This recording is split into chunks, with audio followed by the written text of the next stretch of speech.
Hello everyone, I decided to make a let's play video series about this little gem of a game I found recently on sale on Steam, Blackguards. It's squad based RPG focused mostly on turn based combat. Um, but because the game mechanics are a bit uh, not so well documented in the game. What I'm afraid happened is the game makers enthusiast based this game on I think it's a German role play system. It is similar to Dungeons and Dragons, but different. I think another let's see more popular game is Duck and Sang also implements that, and maybe a lot of the rules made sense, perfect sense for someone familiar with that system, but for outsiders it's very weird, and it's hard to make sense of the game without some game mechanic, um, how should I say, explanation knowledge. So that's why before starting the let's play, I decided to make a how to play game, which I will try to go as fast as possible through most of the games, of the game rules, game mechanics that I think are relevant. Now, I am gonna start a new game. Yes, expert mode. Um, First thing, what's this 50 AP cost? This is one of the easy ones. It's equivalent of experience points, basically. They're called adventure points in this system. So we create a character. Let's call him.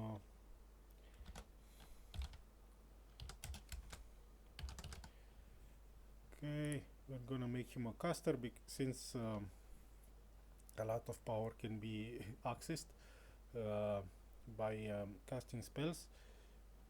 Armor, metal armor, which doesn't disable casting per se, but kinda. It imposes such tremendous penalties in spell casting that it's almost like they don't mix. Where was I going with this? Yes, metal armor can can provide a ton of protection.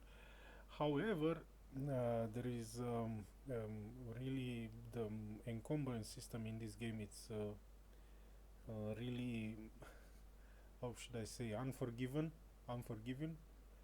So it's not the and there's two encumbrance systems. Just so you know, one is individual per character. So each armor piece you wear can have an endurance score, and they add together. And if you have an armor set, should probably just go to the next screen because I'll be able to show it better. Yes, I want to be a spellcaster. Yes, this will be my name. If you would not show those tutorial screens anymore, would be great. So here we can go to equipment tab of this newly created character, and you can see you can't see a statistic of your entire armor. What you see is the statistics. Always you can see the statistics of individual armor pieces. Now we're looking at the bands. We'll go through what all these numbers means and making sense of this in a second, because it's very confusing for new parents, I'm sure. So what do the numbers mean? Those are damage types, the damage types used in this game. uh, Probably some of it got lost in translation because it doesn't uh, make a lot of sense. Ordinary damage, but this is damage usually done by environment, traps, stuff like that. But also some animals do ordinary damage. It is the easiest to resist, and I think there is no way for players to do this with weapons to cause ordinary damage. Not that you would want it, except when removing all weapons. I think fists do ordinary damage. That I haven't bothered to check the formula because damage for should be pretty terrible. Now, uh, other than this, there's bashing, as you'd expect, blunt bashing, maces, and axes. Like I said, it's a weird system. Axes do bashing damage. Perhaps someone should tell them to turn the axe with the edge towards the enemy, not hit it with the other side. There's slashing damage, but this is for swords and other stuff. Um, Piercing, this is regular arrows, and think there will be spears. Most of the spears will do piercing damage. Daggers, fencing weapons. Infantry damage, again, kind of weird. This is the damage heavy halberds do in this game, and typically it's much harder to resist than the others. There are some piercing immune monsters. Sadly, you cannot read these statistics for any of the enemies you encounter. So you are in effect fighting blind most of the time. I think I managed well past immunities, which it's easy to spot after you hit once. Um, I think the one enemy type skeletons take extra bashing damage. I'm pretty certain.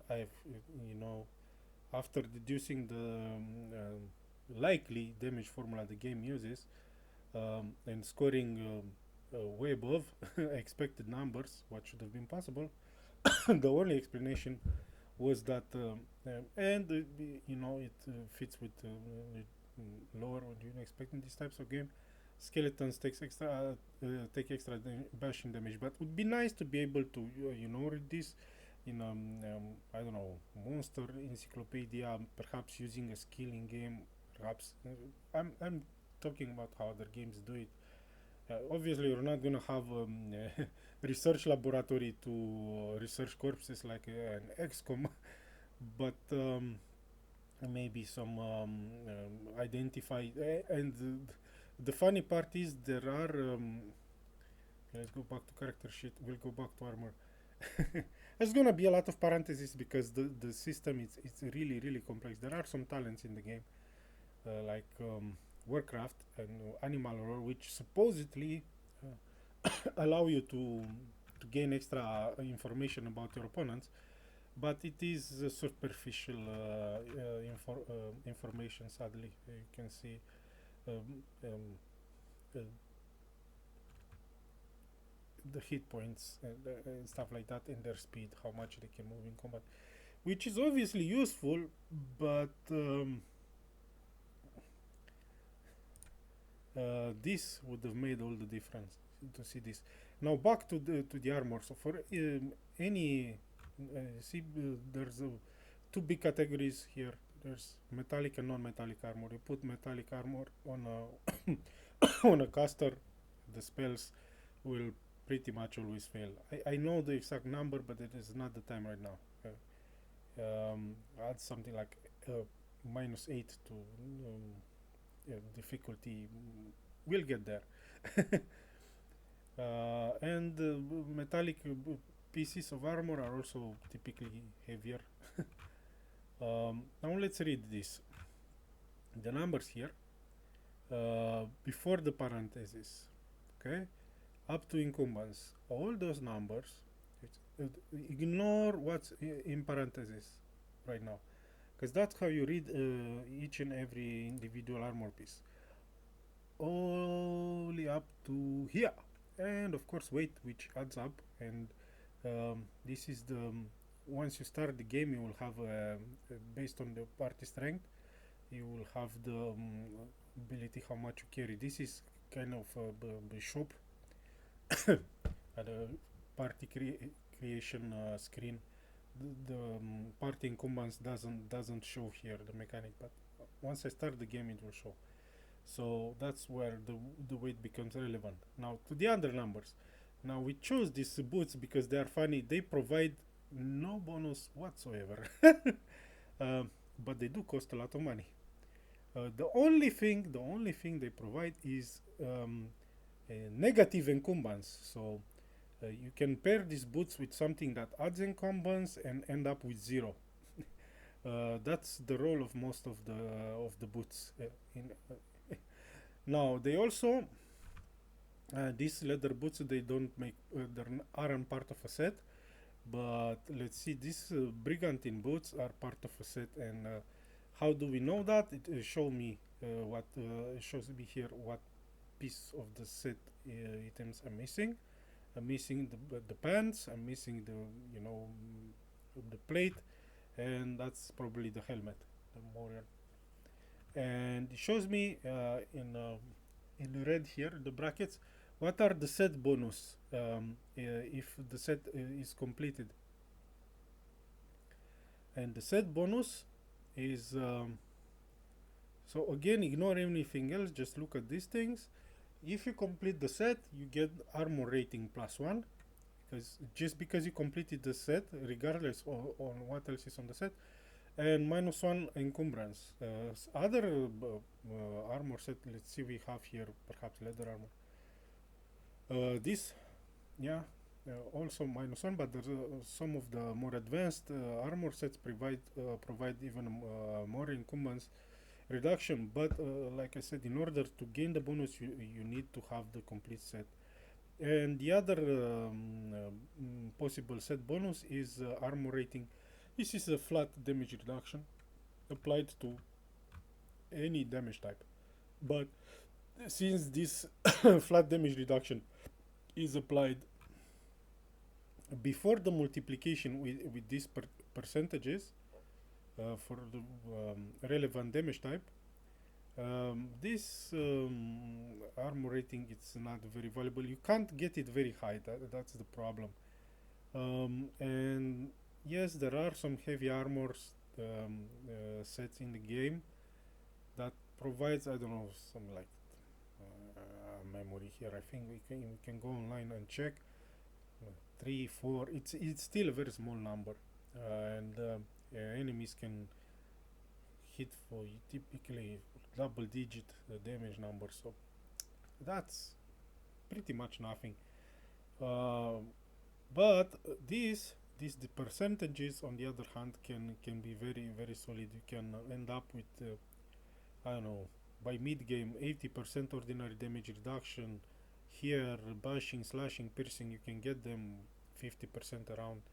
And infantry and the magic things here, the poison, that's harder to get.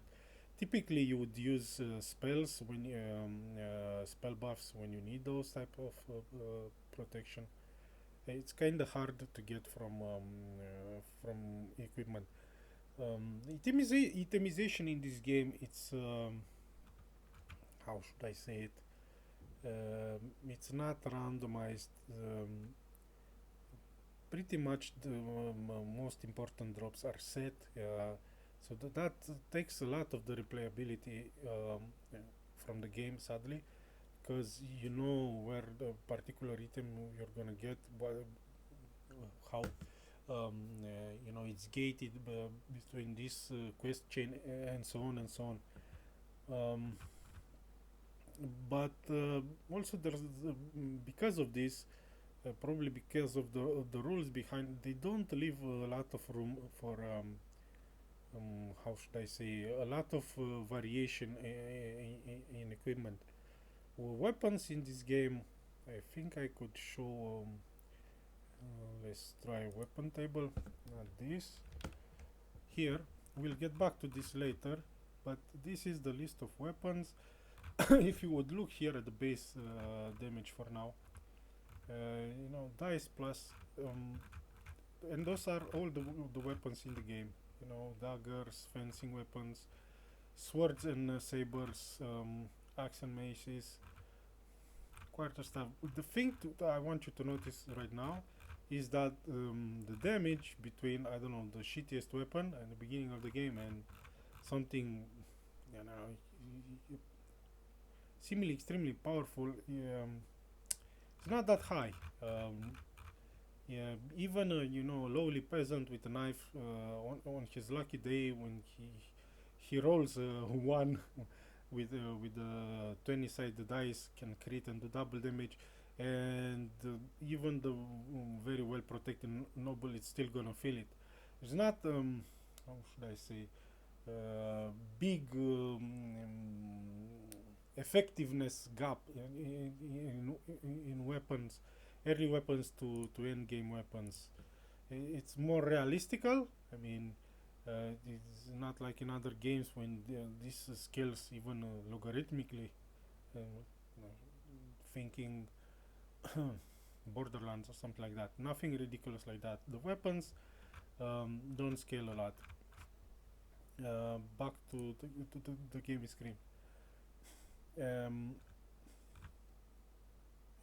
was talking about armor pieces. How did I how did I went to to weapons from there?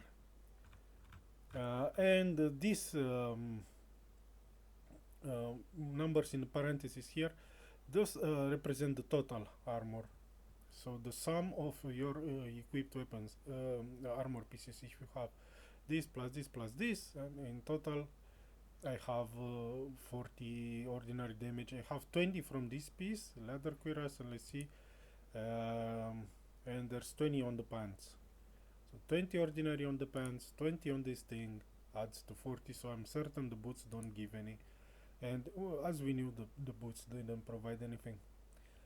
So that's how you read armor in this game. Pretty complicated. Your armor, at least. The armor in the shop, it's pretty similar. So this one shows in blue in there. I can click on it. How it would change. Those are the stats of the you know, item in the shop. I don't have this, and it shows me how my stats, overall protection stats, would change if I were to equip this instead of what I have right now. So he says I would gain 10% slash and piercing because this one it's got 20 here and the other one's got probably 10. Yeah, it's less. So well, this is convoluted and not intuitive. It is readable for your characters at least. For the enemies, it's because there is this percentage damage resistance and the armor rating on the enemy, and also the damage you do. The weapons have RNG component. It's very hard to reverse engineer the damage, to try to get to reverse engineer the resistance stance with accuracy from the enemies. I guess I could do it, but at this point the game simply does not seem the effort to get that level of detail. So I guess this is nothing more than a whine. It is sad you cannot read this on your enemies. It would have been great. It would have been very helpful. Perhaps the rule set this is been adapted from that does not provide that information, and we'll just have to live with it. It is survivable, and but it is would have been a great information to have. Now moving on to weapons, we shown the weapon classes. We can show them here at weapon talents. So dagger type, this mostly do pierce damage. If we look back here, we can see the daggers typically have low attack penalty. We will get to attack a bit back soon. So they are relatively easy to hit with. They are not good to parry. They don't help to parry. You parry better with your free hand than if you equip a dagger in your main hand. And but they are fast. They provide initiative. I think before going further into this, I need to define this parameters attack, or call it attack rating, parry, and initiative modifiers on weapons. And this is the damage type, so they're not very flexible. Typically, they do pierce damage if you go against piercing resistant targets, or even immune, gonna have a tough, bad day.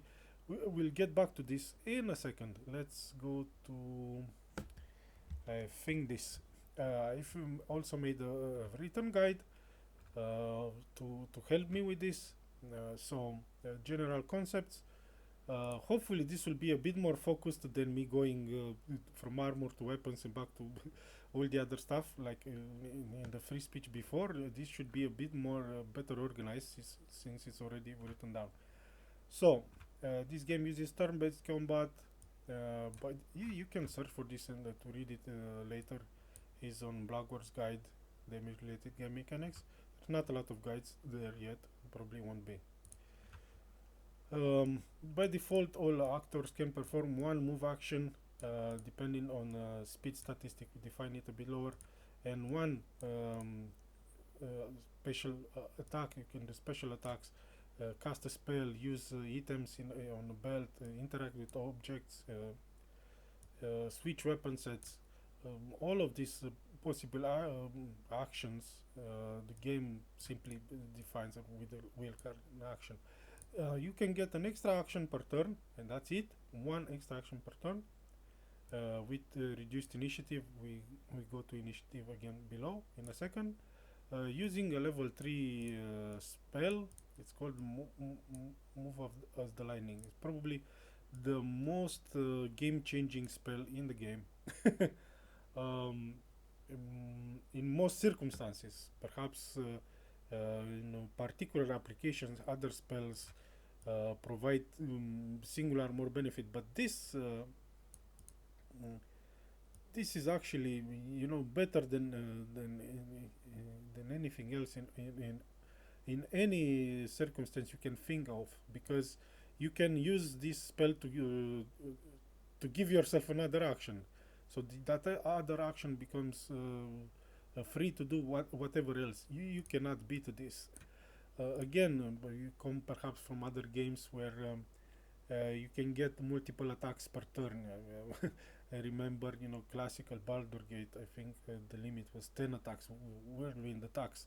You can use dual wield for a lot of attacks.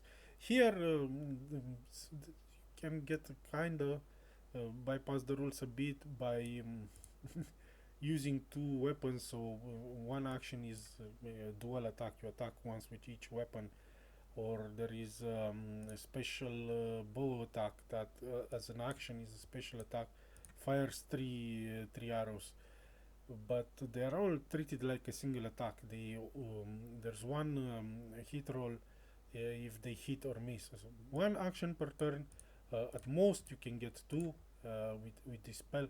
The spell is not available at the beginning of the game. You get a character which has it in chapter 1. Then yes, spoilers. Sadly, because of the game type, I think I went to it again. But in case I didn't, yes, spoiler alert. The game is very linear mechanics, and especially later party building cannot, character development planning cannot be considered in a void. You need to consider when and how you're gonna get access to various abilities, trainers, which character is gonna do what. You cannot create additional party members. They're story members. They have their dialogue. You have to use them, and it's, like I said, it forces spoilers in this mechanical discussion, game mechanics discussion, and especially in second stage when I'm gonna talk a bit about character planning. I'll try to restrict a bit spoilers, but no promises. So back to this spell, you have a character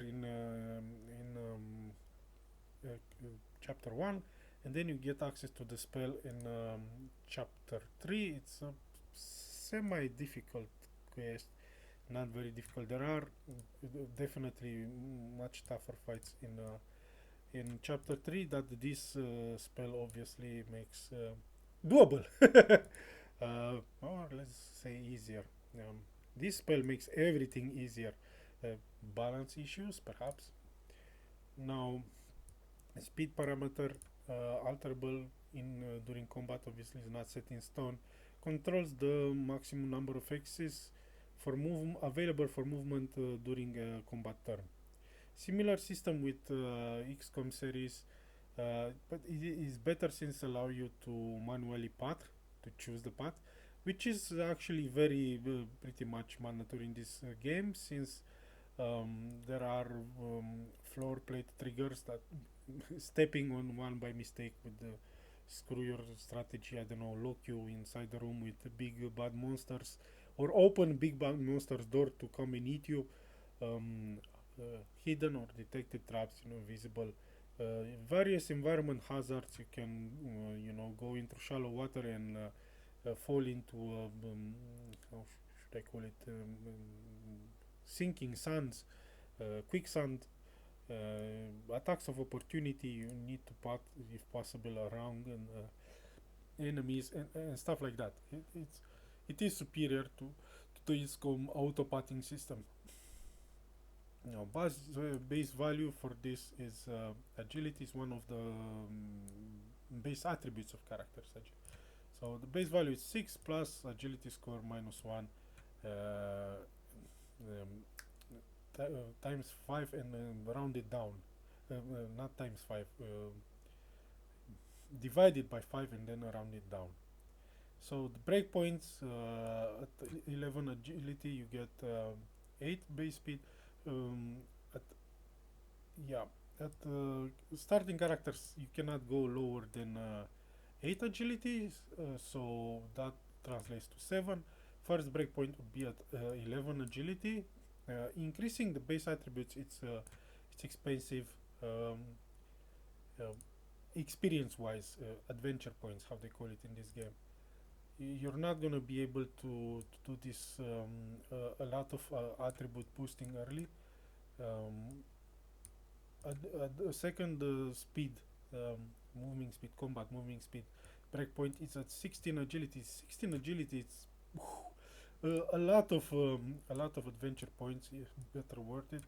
Um, um, 15 agility it's required, I think. We'll get back to it for the best dodge perk, and we'll get to why dodge it's so uberly important in this game. So 15 agility you're probably gonna get, but getting to 16 for one extra combat move might or might not be worth it. I mean, it's very nice to have on, again, spoiler, this guy joins you at some point and he already has 16 agility. But for the other characters, probably you're not gonna get here. Um, Extra combat speed is nice, especially on, I don't know, melee characters, but you can live without it. Again, the the most game-changing spell. This also provides a bonus to see to speed in combat. So you're gonna use the spell a lot. You're not gonna feel the need for extra agility that much, though it can happen. There's also debuffs, so nice to have, but 16 agility probably not. At least for a very long time. Can also get some speed, and also this is pretty nice earlier in the game before you get to move as the lightning. These talents can help a bit. You roll attribute checks, triple attribute checks, like for spell casting, and most checks usually roll 3 dice against your 3 of your base attributes relevant to these things. The game log doesn't show them when they fail. They only show them when they succeed, which is a weird way of doing that, but yeah. Also, some terrain types have speed debuff, so you going through shallow water usually makes you easier to hit and halves your speed. So it penalizes your ability to move fast. Again, natural stuff. No, no weird, no weird stuff. The combat turns are simultaneous. Both your party and your opponents get to act during the same turn, so it's not like say I don't know the earlier Panzer Panzer General. I think you get to move all your units, and then the enemy get to move all his units in whatever order he prefers, and stuff like that. In this game, the combat turns are simultaneous. Both you and the opponent get to move, and the order is decided by initiative system. This is true for most of the Heroes of Might and Magic series. Even though there are changes between them, they all have initiative system. Though in the earlier ones, they didn't have a split between initiative to act and speed to move on the battlefield. Now you can have stuff that can have enormous initiative but low movement, and the other way around. It acts once in a blue moon but has a huge movement. Needless parentheses.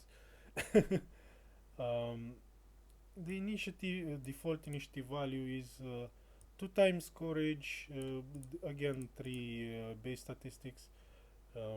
As a parenthesis, let's show him base values: courage, cleverness, intuition, charisma, dexterity, agility, constitution, strength. There's 8 of them. We'll get back to them. You'd like them all to be, high, but hard compromises will have to be made. We will get in the to the character build planner a bit later, and we'll see what can be done in the view of using a dual wield character. This is the default value, so courage has a extra power here. And when it comes to initiative, it counts twice. Agility and intuition, same deal, divided by 5 and then rounding down. As magic weapon, spoiler, adds to courage, so since this is counted twice, it almost adds one extra point of initiative. 2 times 2 equals 4, so, but you need 5 points to actually provide 1 point of bonus. Now, other sources of initiative, there are how are those called, special abilities, battle reflexes and battle intuition. You can show them in here, special abilities. Here's battle intuition, here's battle reflexes. The reason I'm listing there is because the game doesn't. But when you select this, you see your initiative jump, boom. And with this, boom. Here also, it mentions initiative, but the actual perk doesn't provide initiative bonus. So stuff like that. Some of the perk description in game have numbers, some of them don't. Another example here, yeah, dodge. Dodge provides +2 dodge per level. It doesn't show +2 dodge. We'll get back later to dodge. Dual wielding. Then we'll get to this. Weapon master provides bonuses. How much? +1 to attack, +1 to parry and to damage. We'll get to that. I should have stuck to showing the attributes in back. So on weapons, like we seen here, see, this is the weapon. They have initiative statistic. We can show an actual weapon in game, equipment, this stuff. So that's what it looks like. It has -2 initiative modifier. Okay, 0 parry and -1 attack. Back here,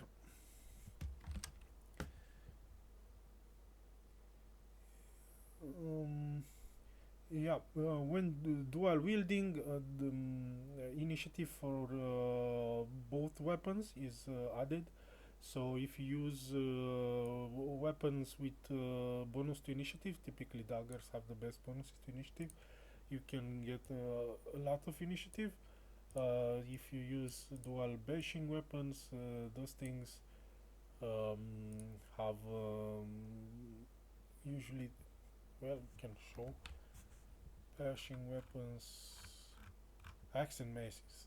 This is the one is pretty heavy initiative penalty. Imagine we equip two of these things. It's -6 to initiative. That's significant compared to +4 if you equip two of those, or +8 even.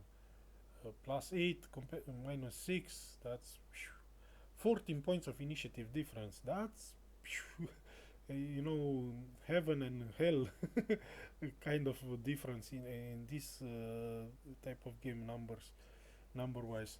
So it's a huge difference. And it's not written here, it's written in a guide by some other dude, which is quoting a developer statement, is the initiative also gets a random component. So I think it's one d6 dice, six-faced dice, also added to the initiative each round. Another system encumbers. There's two encumbrance system from armor pieces, like I said. Individual armor pieces. Can we show one that's heavy and has encumbrance? This one doesn't have encumbrance. Armor. What else do you sell? Not the brigantine. The brigantine should be heavy. Yes. So this one has, like I said, +2 encumbrance. I put this on. You're gonna warn me. Hey, spellcaster metal. Ooh, alarm. Whatever. For the purpose of demonstration, and here my encumbrance, yeah, this is the party encumbrance, it doesn't show, but here we see the total encumbrance is 1, and once I put this one here, it starts to hit on all my values. It should show that they go up. Yes. Penalized. There is a table by some other guy, it shows exact how much encumbrance can really screw you over. The easy to take home moral is always keep this at 0. In this case, yes, the shoes are helping me. I take, because they reduce encumbrance, but when I take this off, now my stats get even worse, because now I have 2 encumbrance from armor. I should be able to look at another piece and still show me that my encumbrance is total current encumbrance is that's what's in parentheses, current values. With what's equipped, it's +2, and it's coming from this thing, from this heavy thing. This one doesn't provide encumbrance, and this one reduces encumbrance. So now the stats went up a bit, and if I had character sheet, but I can't take it back. Just as a quick example, special abilities. If you are to use this perk, armor use, that also reduces 1 encumbrance from equipped armor pieces. -1, -2, -3. So that would allow me to carry more encumbrance. Also, the set, if I complete the set, also gives me 1 encumbrance for free. This is the mechanics. Easy to take home lesson. Never have encumbrance above 0. Know what you're doing, check it, never let it be above 0, because these are important. Particular dodge, attack, they are the bread and butter on the combat system. Even initiative, speed in combat. If you aren't able to move and reach the enemies in the single turn, trust me, the game is in the dice system. it's cooked up already. You cannot afford incumbents from armor, and the other system is from party incumbents, and that is shown here with the same results, same disastrous results, and you have no skill to combat this. The only skill you have is to drop shit, heavy shit, or sell it. And you, I don't think it's possible to have a full party of heavy armor users because that carry heavy armor and weapons. They won't be able to carry anything else basically. The way it kind of works right now, if you equip a dude with heavy armor in game, I don't know how it works in game because this system, what it does, makes it look like you have one dude carrying an armor weighing 2 tons, and the other four guys are also helping him carry him stand upwards. It doesn't show in combat as penalty if you have, if the other guys have spare strength, so to speak, but it doesn't make a lot of sense. And this is a bit weird considering the system. This is a pretty, how should I say, natural system. Um, the base, what they made the game after. So that one's a bit weird, but I don't know. It's a game. Yeah, so that's one of the reasons to make your main character mage. It will help with carry weight issues. You can obviously and will have to pump strength at some point, especially if you make him a fighter mage or ranger mage, but less important for ranger type. Attributes in general are, how should I say, interconnected with skills. It's not easy to. There are very few dump attributes basically. If you're trying to do, special abilities, you need this, you need this, you need this, and you look at it and says, I want this much agility, and I want this much strength, I want this much charisma. I want to cast this spell, but this spell requires. It won't require this attribute, but if you don't have it high enough, it will fail all the time. The spell. Um, it's hard to find dumb stats. Perhaps for a non-caster melee unit, you can afford to ignore dex if you don't use certain type of weapons which have some special attacks that use dex. um, yeah, I'm certain this is gonna take a long while, this video, but I'm not as specific and organized as I could be, but I'm sorry.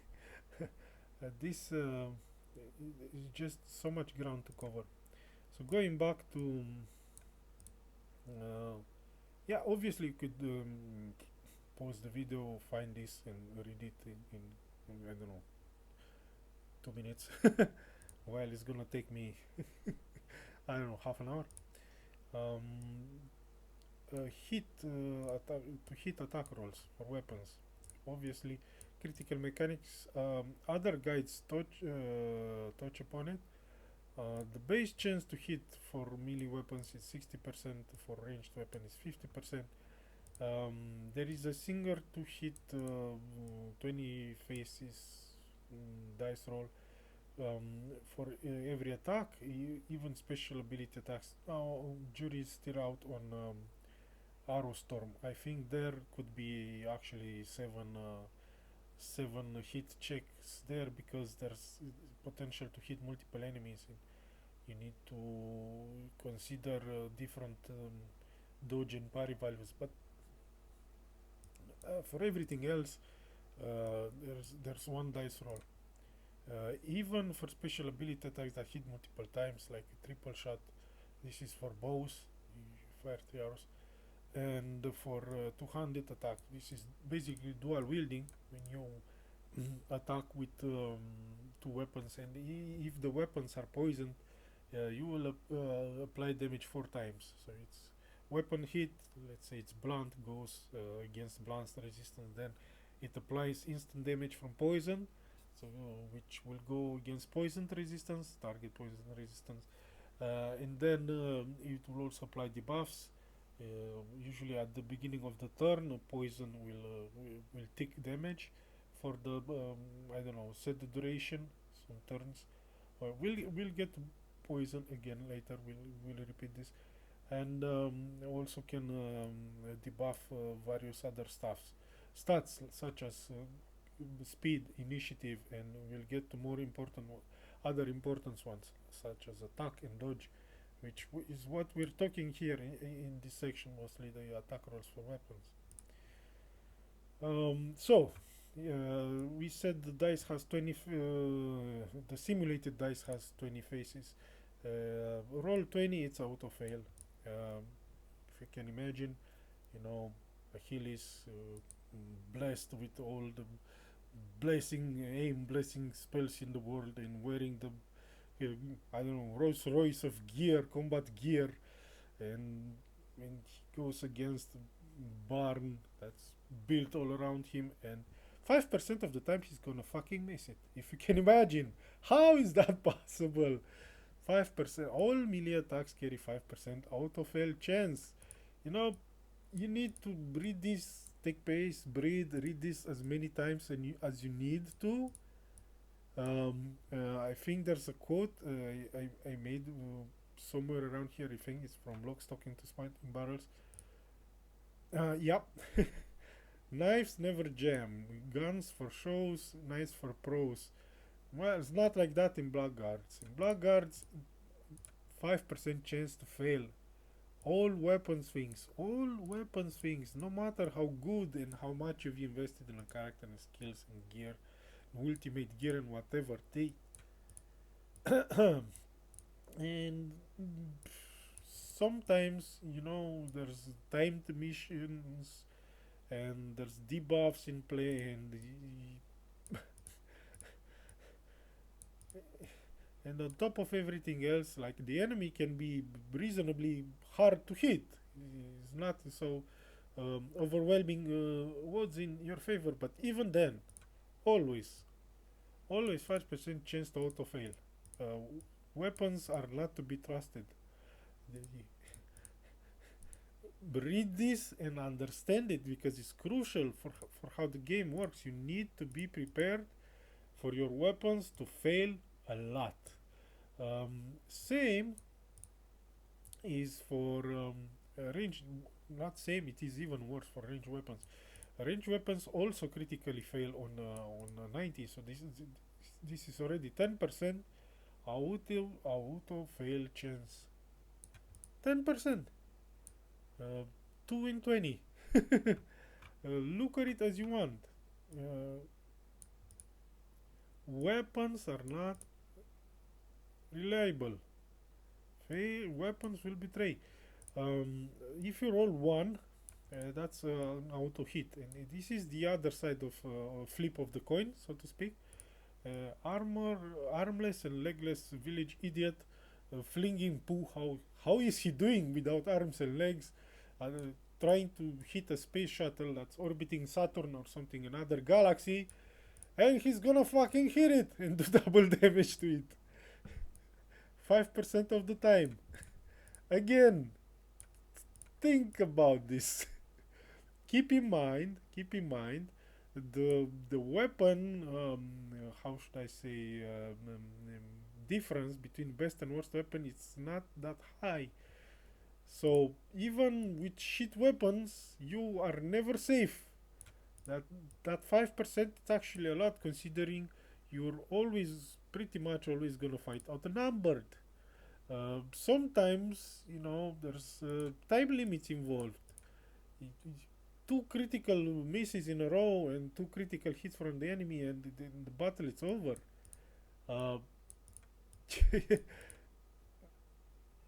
there are some ways around this, but again, let it sink in. Let it sink in. Um, Critical hits will happen, typically multiple times per battle, and this game is mostly about fighting. There's no meaningful, very few dialogue choice related stuff, stat checking and stuff like that. It's out. Is mostly a combat game. 5% chance to hit you, no matter how good, how prepared you are, no matter the gear, you will be hit. Some damage types you can become, some of your guys, the non-mages, can become resistant to, I don't know, bashing, piercing, slashing. By the end game they can become quite resilient, but it's a long way to get there. And 5% chance to crit. How, I always say, be prepared, be prepared, be prepared. They will hit you, they will hit you no matter what. um, what can you do, besides, throwing your keyboard off the window? Well, there are some things you can do. um, there are some, I think that's called talents, that give you ability to resist wounds, ability to resist knockdown. So those are gonna be, how should I say, skill slash attribute checks that happen. Um, Need to be able to heal a lot of hit points during combat, and wounds, especially. Wounds are combat persisting debuffs. Um, it's a debuff that can stack up to 3 times, and it's crippling. If you one wound and already makes you easy to hit, and then you get hit too much and you get more wounds, but even before that, typically down for the count, and it usually breaks the camel back, the ability to keep healing and stuff like that. So wounds are very terrible. You need to be able to remove them immediately in combat. Um, there's not a lot of way to do that. One of them is a talent that allows you to use consumables called bandages. But there's a problem. You need to, close the distance to the wounded dude.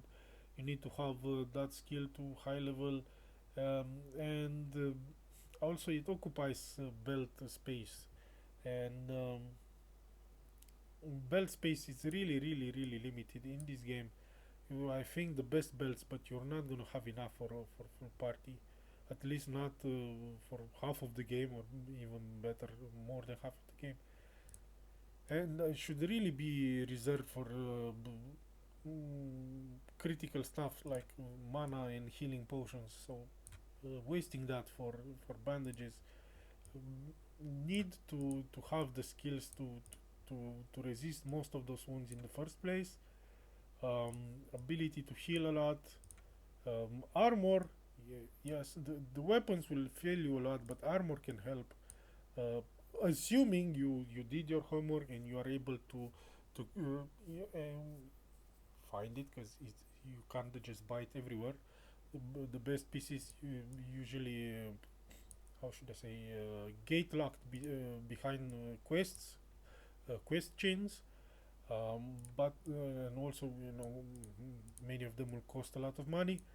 But also you need to consider the encumbrance system, both encumbrance systems, the party one, which is sort of solved by not using adding a third metal armor carrier in your character, using someone with lighter armor, and also the individual character encumbrance system, because otherwise, yes, it will protect you, but it also will destroy your combat capability. It will severely sabotage it if you don't pay attention.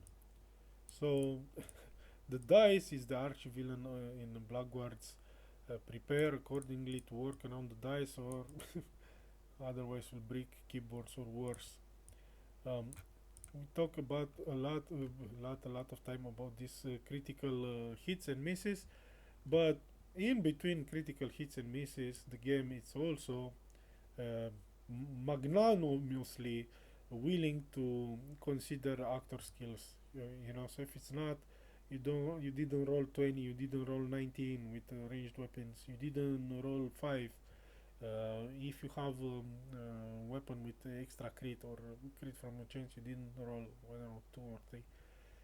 In between those, um, the game is actually willing to consider other stats such as target attack and effective attack.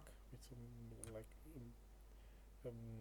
attack with all the current in combat effective modifiers against the best of the target's um, effective parry if available, or dodge. There is at most one parry per turn. By default, there is a special skill that allows you to special attack, air quotes, allows you to not attack that turn and gain an extra parry for the remaining of the turn. You cannot parry range attacks without shields. You need to have a shield equipped, otherwise it's dodge.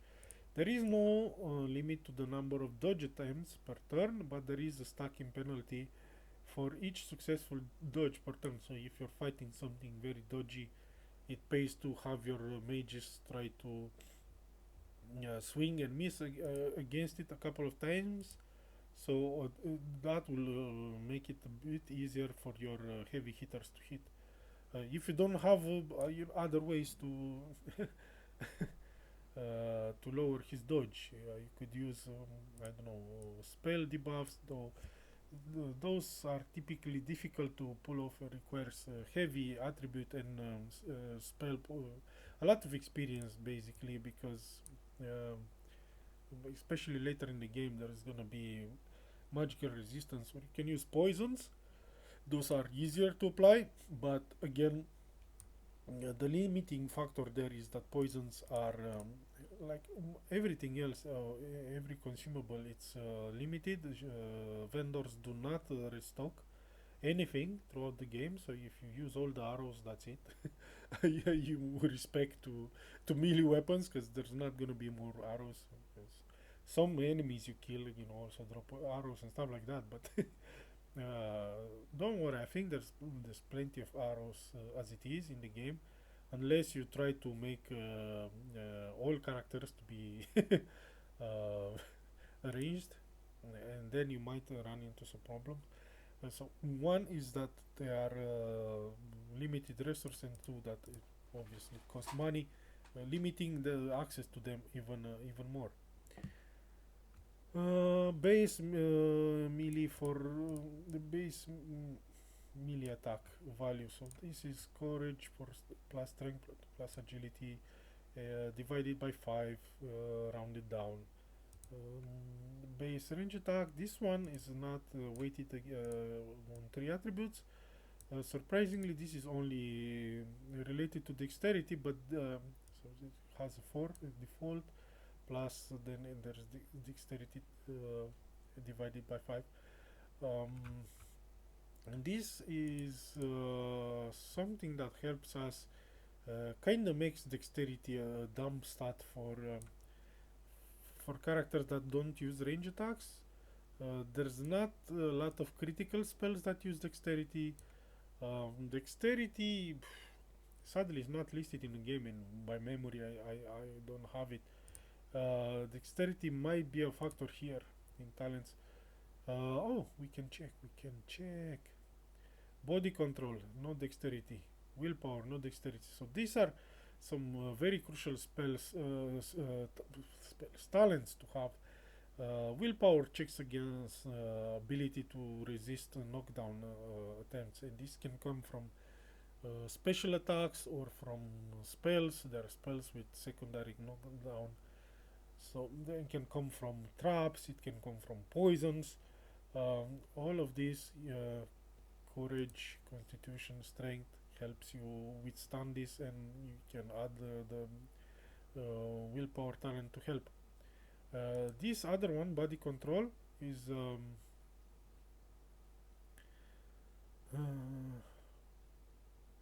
Oh no, no, no! I was wrong. I was talking about body control with knockdown and crossing rivers and stuff like that.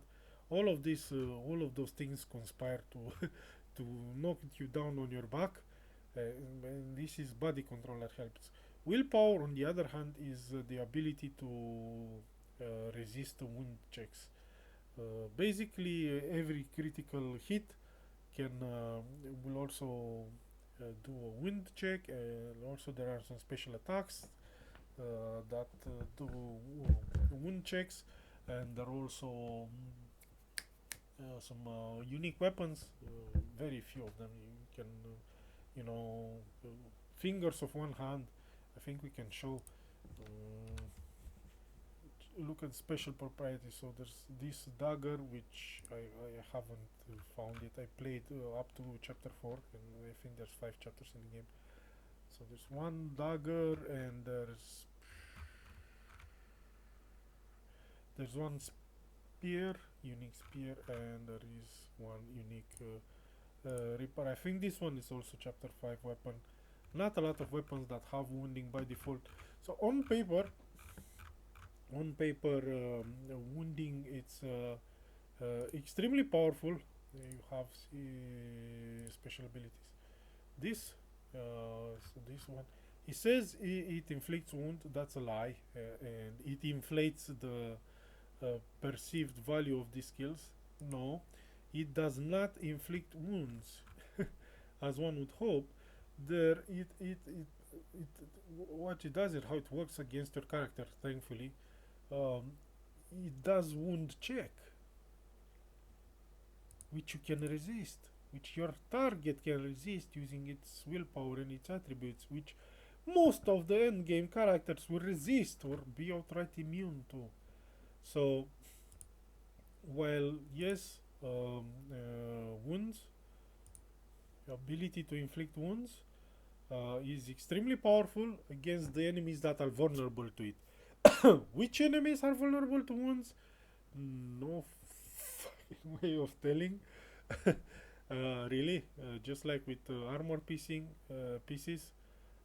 Again, an info that would have been very helpful. But by game playing experience, I can tell you, um, pretty much, I don't know, 80% of the enemies, 70%, they're just not gonna care much about wounds, which is a shame since it's kind of old. Those this right most of what this right tree of abilities, special abilities had for it going, or those wounds, and sadly, it's not there. Um, Enemies just the debuff. It's huge. Don't get me wrong. It's excellent. And helps set up hammer blows that do triple damage and but have attack penalty. Too bad enemies don't get wounded much after some point. Most enemies won't get them. Back here, we were talking about base range attack. Base parry is the same as base dodge, strength plus agility plus intuition, divided by 5. And I'm attempting show some terms for effective melee stat calculation. So obviously the base value plus you get on a weapon type skill. So this is how well you're trained for that particular weapon class. Weapon talents, you can go from 0 to 18, and there's also this little slider here which help you balance some of the points between attack and parry value. So this can go all the way to 18, but I think 6 of the points you can um, if you keep it like this, it's split equally in between attack and parry. If you go all the way here, you enhance your attack at the cost of parry, and the other way you increase your parry at the cost of attack. You can't do that with bows since you cannot parry if you don't have a shield equipped. No, you cannot parry with range attack, uh, range weapons. What am I talking about? You can parry if you don't have a shield. Ah, okay. Ignore the previous 20 seconds. You cannot parry ranged attacks unless you have a shield, but that's something else. With the bows, you can't put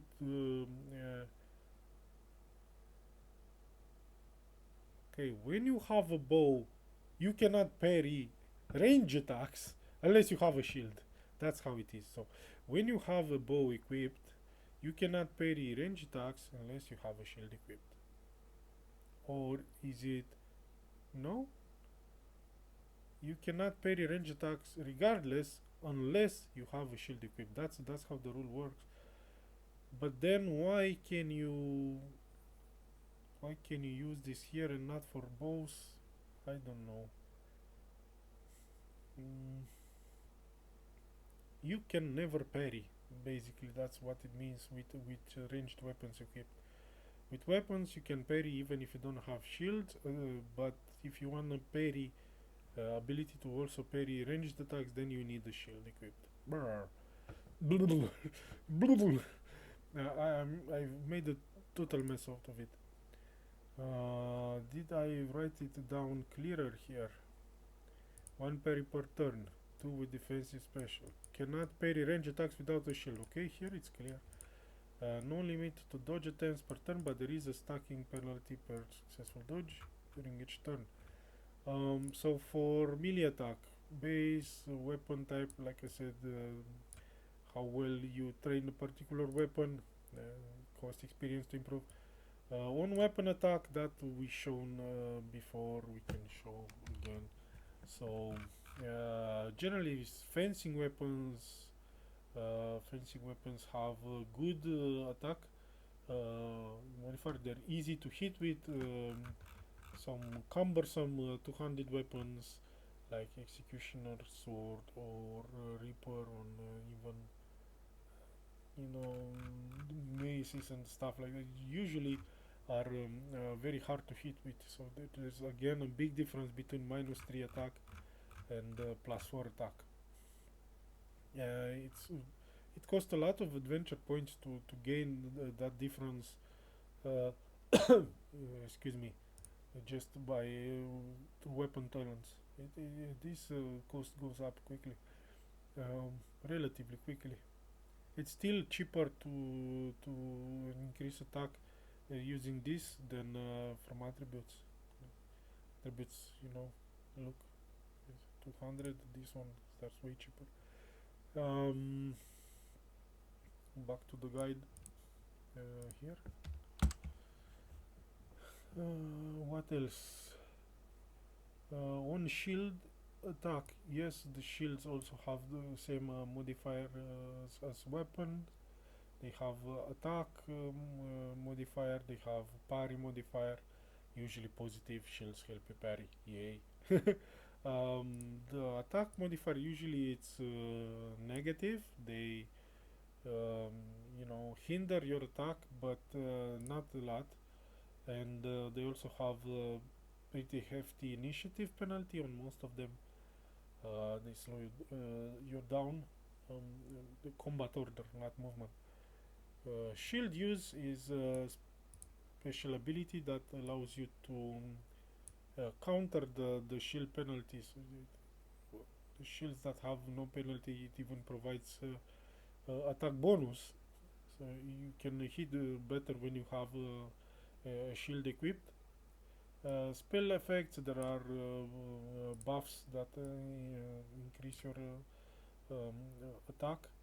I think one it's called, we can show it here.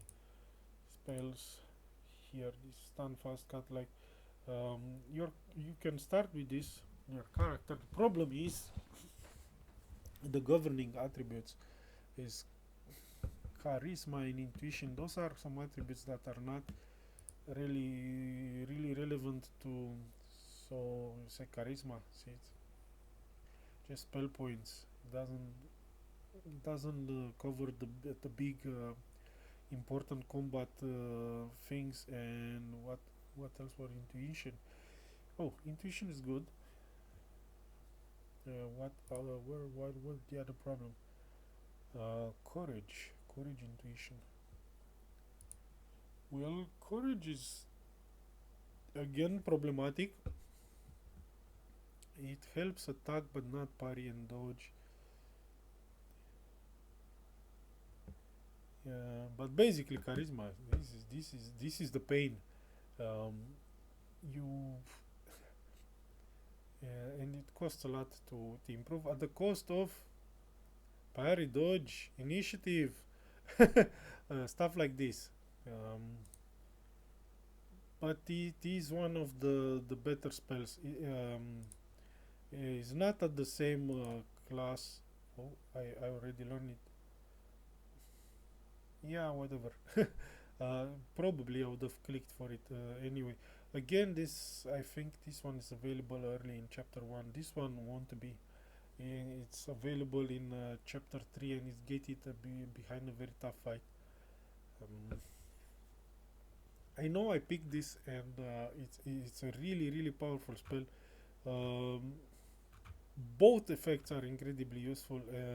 Dodge, uh, once you stack dodge on a character, it becomes very easy to dodge multiple enemies unless they crit per turn. And also the attack component is great, especially for special attacks that hit for a lot of damage. That hammer blow with times 3 multiplier here, triple damage. Um, it's an incredible spell, but again the problem is the attributes don't mix that well with fighter mage. Um, the effect is great. Being able to cast it with fighter mage early game, early to mid game is gonna be a problem. I'm gonna pick the spell since it's so good, and I can't pick it later until very much later. But it's gonna put me more at the mercy of RNG. Chance of success is gonna be bad. I will try to work something with the stats. I think my previous playthrough I didn't know so much about the mechanics. I did some mistakes here. Maybe I can spare some points to help make the spells that really matter. Um, but again, I'm skipping ahead. We will go to party planner later. Let's continue this. But yes, there's ability to increase your attack chance for weapon from spells. Duh, as you expected. There's another spell that achieves the same effect, but it's pretty much game changer. I think is this frenzy. Also, even better attack bonus and strength. There's a tiny caveat here, the berserker debuff. You lose control of your character, but yeah, this can easily on some weapon times this plus 15 strength is plus 15 straight damage. We'll get back to this in a bit, and the plus 10 attack is huge. Look at this spell. I have granted one of the best spells in the game because of this incredible mix of dodge and melee attack. It's single target, and yeah, it doesn't quite give that 10 attack. So it's it's great. It's a it's a it's a great effect. The attack and the strength bonus, berserker, you need to be careful with. um, Back from parentheses. Um, Potion effects. Yes, there are some potions in the game that provides attack bonus. I think one is called melee balm or something, weapon balm, and the other one, the better one, is called berserker potion. Provides attack and damage, straight damage, not strength. Without making your taking control of your characters. Very powerful potions, but Again, as with all consumables in this game, limited, expensive. Weapon Master, there's a perk you can achieve that provides plus 1 attack, melee attack, plus 2 melee damage, we'll get to that in the damage formula, and plus 1 parry, parries below. Offhand penalty, so if you equip a weapon in your offhand, um, it will suffer by default this pretty high, pretty huge -9 to hit penalty, but there are perks that can help. How should I? It's not nullify, but it lessens the effect. I don't have the English word right now, but I think you get the meaning. You can get +3 and +6 for the offhand weapon, so overall the effect ends up being -3, which is you can live with compared to other special attack like um, the one to compare with it's hammer strike. I think you've heard me mention this a billion times already in this let's play. It is kind of the king of single target damage, and that's why I keep mentioning it so much. I think poisoned bow with no without strength enhancing potion on a strength sensible weapon, a poison bow will do more damage since with triple shot, because it applies the instant poison damage 3 times, and hammer blow it's one swing that does triple melee damage. Poison it's applied once. Once you put strength into play, you can get up to +20 damage from strength alone on a weapon, and that is before the 3 times multiplication. So it all goes off the window. Um, but there's only very few weapons that have that great response with strength from potion. And again, potion limited resource, expensive, blah blah. Uh, for most of the game, triple shot bow would be stronger, but again, for it to do single target, you need to waste another consumable, which is poison. But I think they're a bit more plentiful and cheaper than the potion of strength. Uh, uh, for the range attack, the formula obviously has different bases. It's all based on dexterity instead of courage, strength, agility. It's got but that means you can't raise it as much. If you think about it, you can go courage from let's say you start at 8, but let's say you go from 10 to 15 with all those things, and you will definitely go especially on melee character, you'll definitely go all of these stats relatively early past 15. The agility is a prerequisite for dodge. Strength has multiple benefits, carry weight, damage past a certain point, minor damage boost, but still damage boost, hit points, attack, parry, everything. Courage also has initiative. I think it's required for some special attack like hammer blow. So you're gonna get these things high. Uh, 15 points here means +3 to attack. Um, Dexterity, you can only go from how should I say, from 10 to 15, and going above that it's expensive, and it's capped at level 18. So you can only get +1. um, mm, Starts at +2 +3. Oh yeah, previously I was wrong. So this you can get at 15. It's 3 + 3 + 3, so that's 9 +9 attack from those attributes. But here from dexterity you only get +3. So but there are some other sources of range attack. Spell attacks. There's a different spell and different potions. I think the range attack potion adds +10 chance to hit. Also damage. Master Archer, I don't know what it provides, but it doesn't. If it's anything like the Weapon Master, it won't be huge. And Max Perception 1, this talent provides +2 to hit for for range attacks.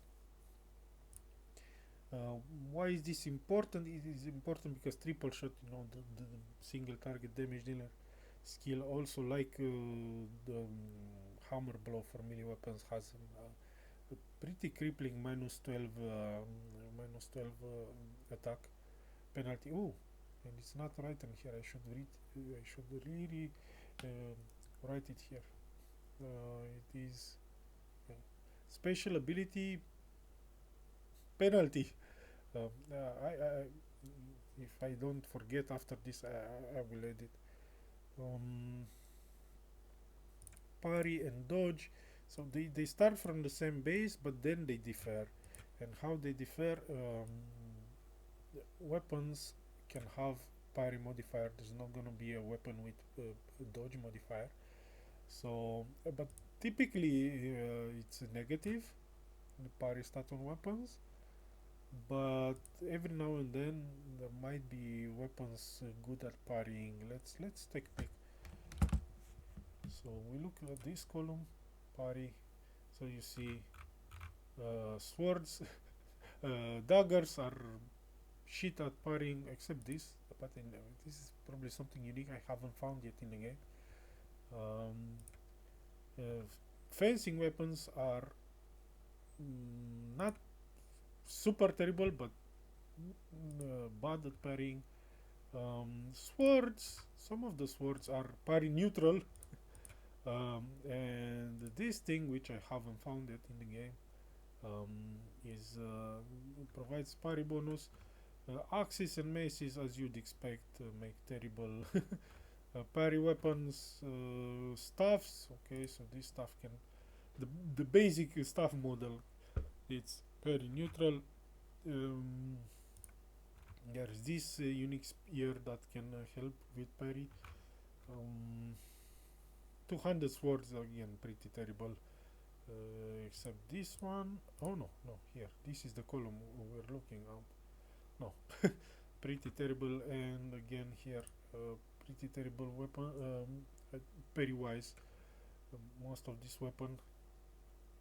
Well, the Saurian axe is a bit special, but by the time you can get this, you can have better shit. Really. So really, weapons generally are at best parry neutral. They have a parry penalty.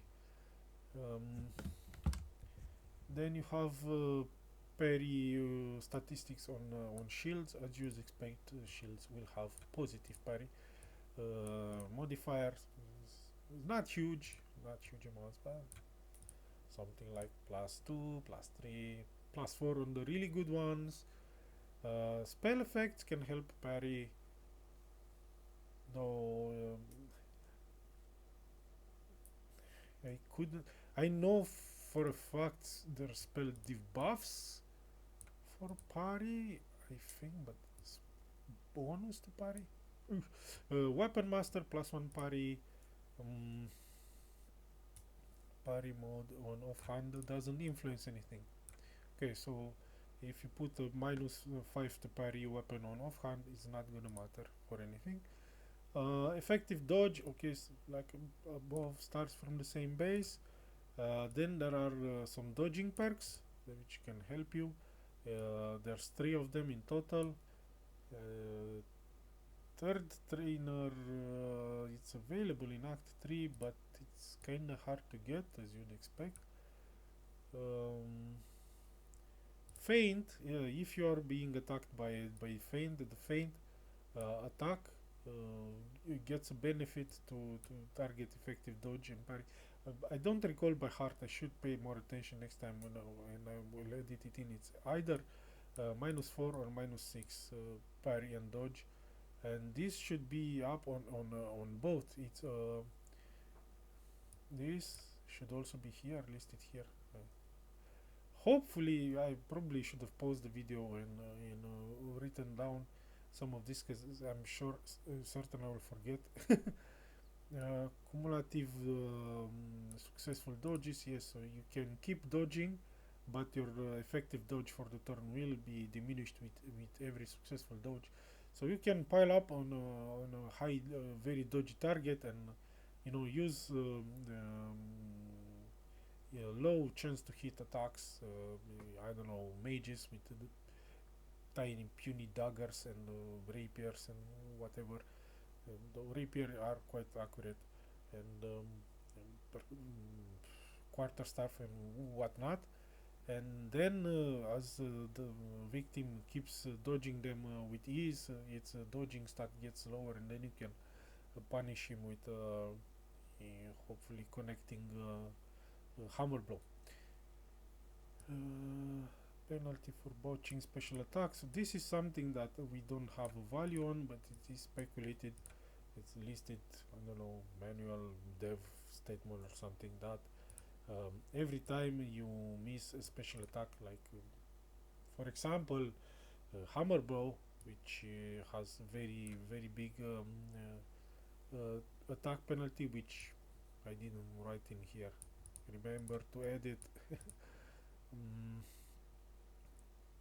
Yeah, you get a penalty to dodge for the remaining of the turn. But there's also another special ability called Blood Dancer, which can help you reduce those penalties. How much on this, on that, I guess we'll never know. Given more whining, why don't we have those values, and why can't we deduce them in game? I'll pay more attention. Maybe we can. Yeah, like I said, gang up on a dodgy character, and eventually the dodge should go down. Weapon damage formula. Well, yeah, show weapon in game. Equipment, weapons. So this is what melee weapons look like in game. See, halberd. You have the dice. Can be single dice, 6-face dice. Can be. I don't think you have in the starting weapons something with. Oh, we do. See, this wood or cutter axe. 2 6-face dices, and then you have also inside the parentheses a flat damage bonus, which is great. Like on this halberd, it's +5. It's very nice. And then here you got the damage from. So that was the weapon flat bonus. The ability damage bonus. This is something you get for some special abilities. Here, like this power blow provides +5 damage. No, targeted shot provides +5 damage for range attacks at the cost of accuracy. This provides +5 damage. That's pretty much it, right? Yeah. Weapon master damage or master archer for range attacks. This is +2, and it's listed here. Equipment, weapons, only weapons, melee weapon. Will be listed here. Summed up with the strength bonus. Strength bonus. It only applies to melee weapons, and here it is. Every melee weapon in the game has at least two hidden attributes, extra hidden attributes. Strength level at which it gains first strength damage bonus, +1, and how many strength levels between extra gains. So a simple example is now in battle axe. starts at level 16. At level 16 gains 1 damage, and then plus 1 for every level after that. So at level at 40 strength, you get plus 25 damage, which is humongous. Thing is, this is the link I have open in the browser. We'll go to right there. The maximum achievable strength in game is that, so this stats strength can only go to 18. I think there's some unique items that can get that to. I think there might be a helmet with plus 1 and a single-handed weapon unique one with plus 1 and get 20, and then there's two spells that can increase it past that plus 20. So there's a plus 20 string potion, and then there's a 15 the berserker spell. Now how does that work with all weapons? So if we look at daggers, I don't have the data for all daggers yet. These things are I don't know, more late game. I put this this color here for the 18 strength because it shows how much it's achievable without potion buff or berserker curse. So if you look from up to down, the first thing to notice is really absolutely no weapon in the game gains gain changing amount of damage from strength at level 18. None. Mm, Nothing. There's actually little point or mistake in reading the possible pitfall mistake reading the hints that strength increases weapon damage. Well, it does, but at level 18 you're not gonna feel it. There's other things. There are true game changers in the game. um, 18 strength ain't it. um, 40 strength is, but only on a few weapons. See, if we look at the knife here, yeah, at level 18, it finally gets 1 point of damage. So it's gonna be 1d6 plus 1. It's listed, would be listed here. Weapons. I don't have a knife here, do I? Well, whatever. Suppose this is the knife. It would be listed here after the parentheses. Plus 1. If this was a dagger, let's do this with short sword. Okay, back to short here. Short sword is at level 15 gains plus 1 strength. This I could show. Probably my character is gonna start with wow, I cannot show the maximum you can get here at starting of an attribute. It's 14. So I don't know if they have, so I need to look on this column. Each of the base weapons gets plus 1 damage at 14 strength. I'm not even convinced I would start my character with 14 strength from the beginning right now. We'll get to the planning a bit later. So sword would be 1, but I don't think you can get that at character creation. But you can buy a sword in the first city in Act 1. You can buy multiple swords. Consumer end game, the sword is not that great because the strength progression is not the best. It's not the worst.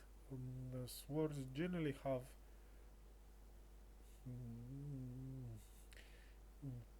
bad to not entirely terrible strength progression. If you look here at 40, they get think this column it's what you need to look at.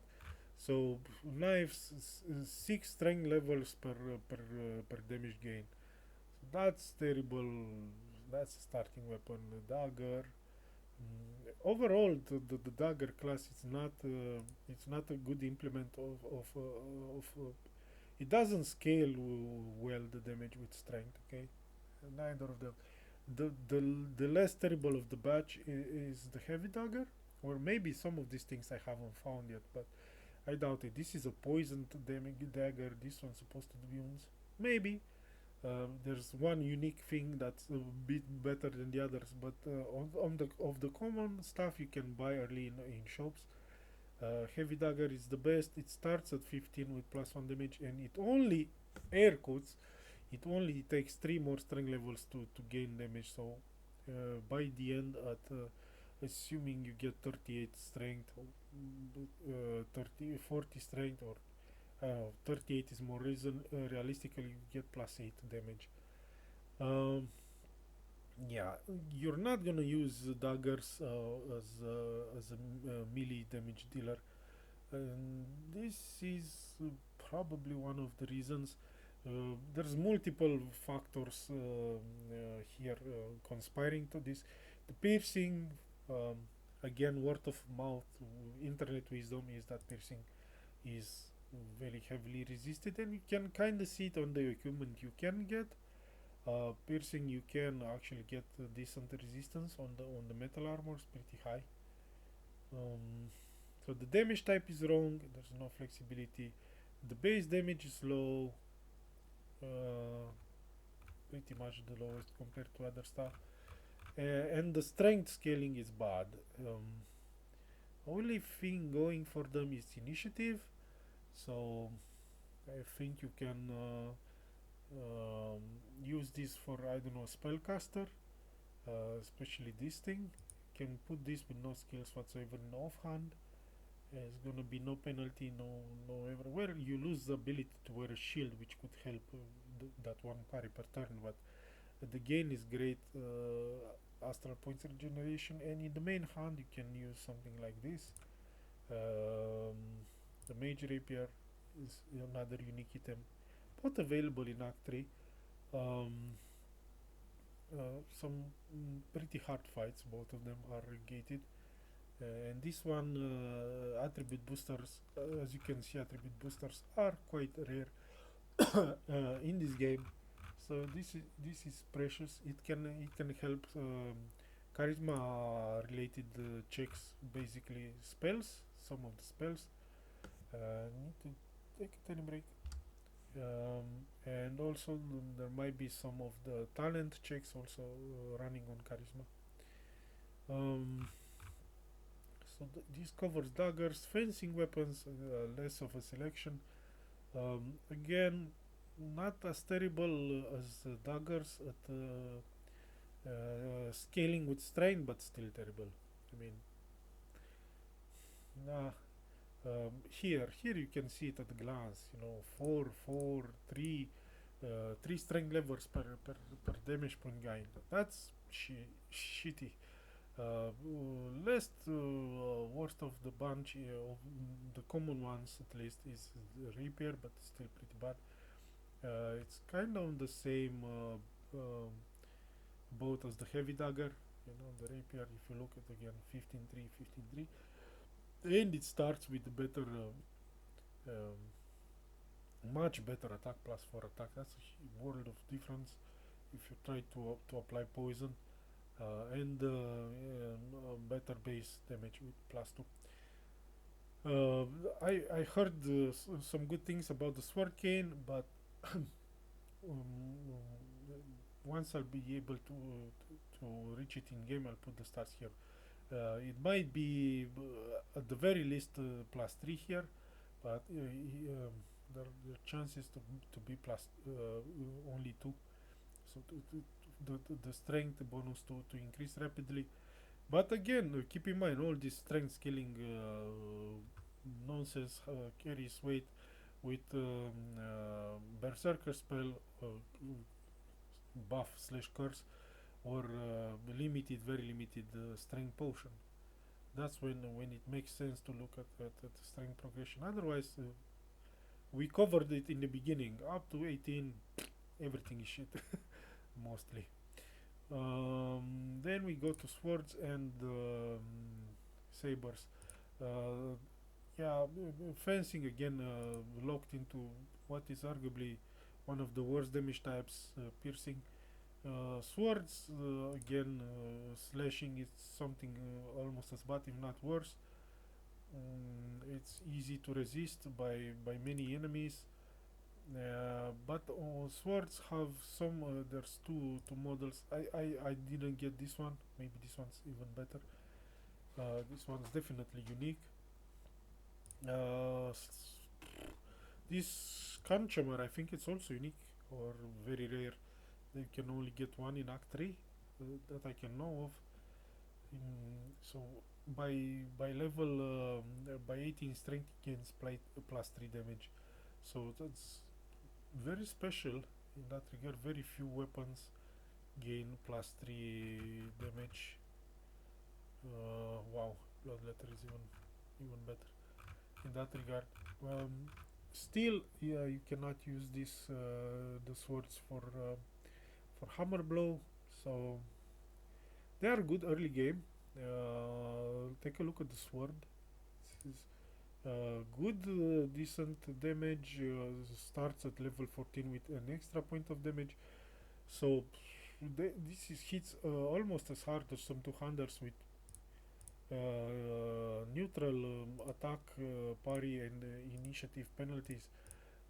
No bonuses, but neutral is good. um, Pretty solid. But the later in the game, it kind of falls through. But for a dual wielder, you can do worse than dual swords in the beginning. Axes and maces, these things typically have they're all, since there's so many of them, they're a bit all over the place. But there's a lot of them that have uh, you know, like the sword, the consumer, and the slave that which it's plus 2, no, plus 1 damage for every 2 points of strength. So meat cleaver, you get up to plus 14. um, what else is there? The mace, this might be unique, or at least only one in Act 3. This thing I didn't get yet. I read on the forum post that this would be is more likely the strength progression for it, and it's plausible. Um, and Brabaklad, which is again unique, and mm, this and now in battle axe is something a dual wielder could be using by most of chapter 3, especially if you add strength. Here I put in red. What makes this weapon so special? It certainly doesn't look it when you pick it up. Um, well, the penalties is not quite as severe as the other ones, and but the wonders start happening past level 20. It's gains damage per strength point, 1 damage per strength point. So level 40 strength, that's plus 25 damage. That's ginormous. Really. And keep in mind you can hammer blow with this thing. So it's good. I don't think there's anything in the game that's not immune to bashing or very resistant to it that could survive a hammer blow with strength potion from this thing.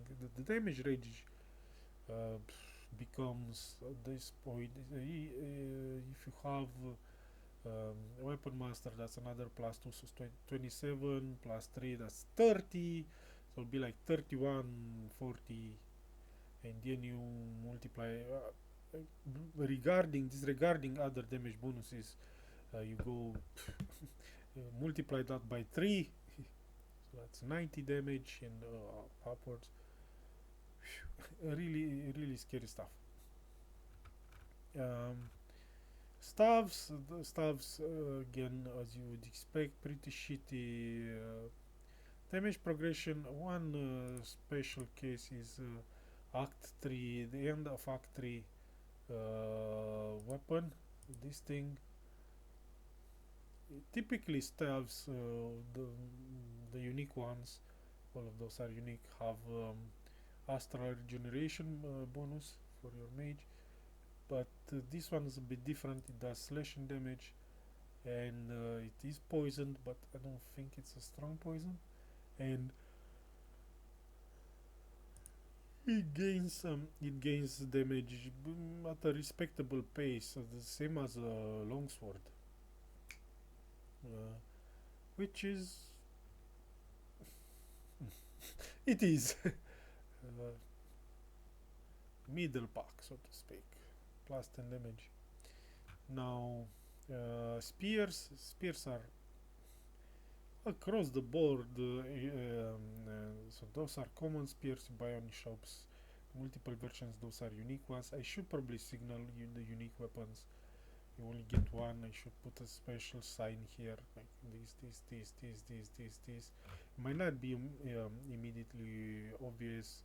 I should put maybe a different sign on stuff like these. Maybe these things are not unique, but you only get one in Act 3, so they're, how should I say, limited, hard to get early, stuff like that. But this you can buy multiples. Really shit strength progression if you look at it. I also cannot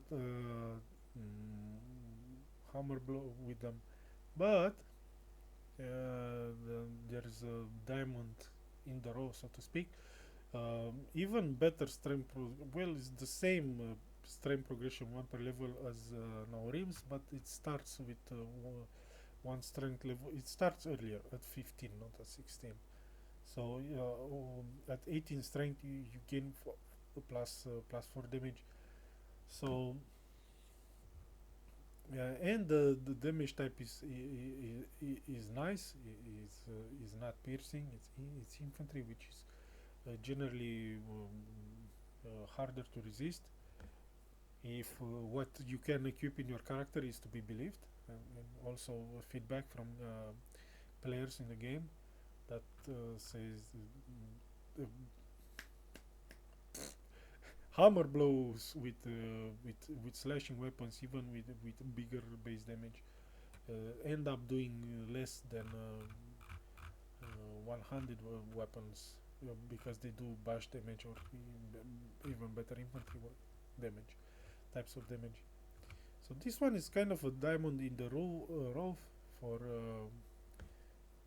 spear users, but again, spears have problems with the special abilities they can use. Then they're not so great. Okay. 200 swords. There is one doing magic damage. You can do hammer blow with it. Most of them, even this heavy high base damage ones, what they suffer the most from, obviously, bad stats, minus 3 attack, minus 4 parry. That's no joy. It will take a while until you get the dodge to compensate this. Also, you can't put a shield in the offhand. It's 200 to compensate for the low parry. But in the end, what ends up hurting them the most, it's probably the damage type, slashing damage type, which is again one of the most commonly resisted damage types, if internet is to be believed. Okay, what it's called, blackguards forums, discussion forums. Excuse me. I should drink some water. Okay, and the last weapon group is the bashing weapons, 200 bashing weapons. They're called in games exactly the same, 200 bashing weapons. Duh.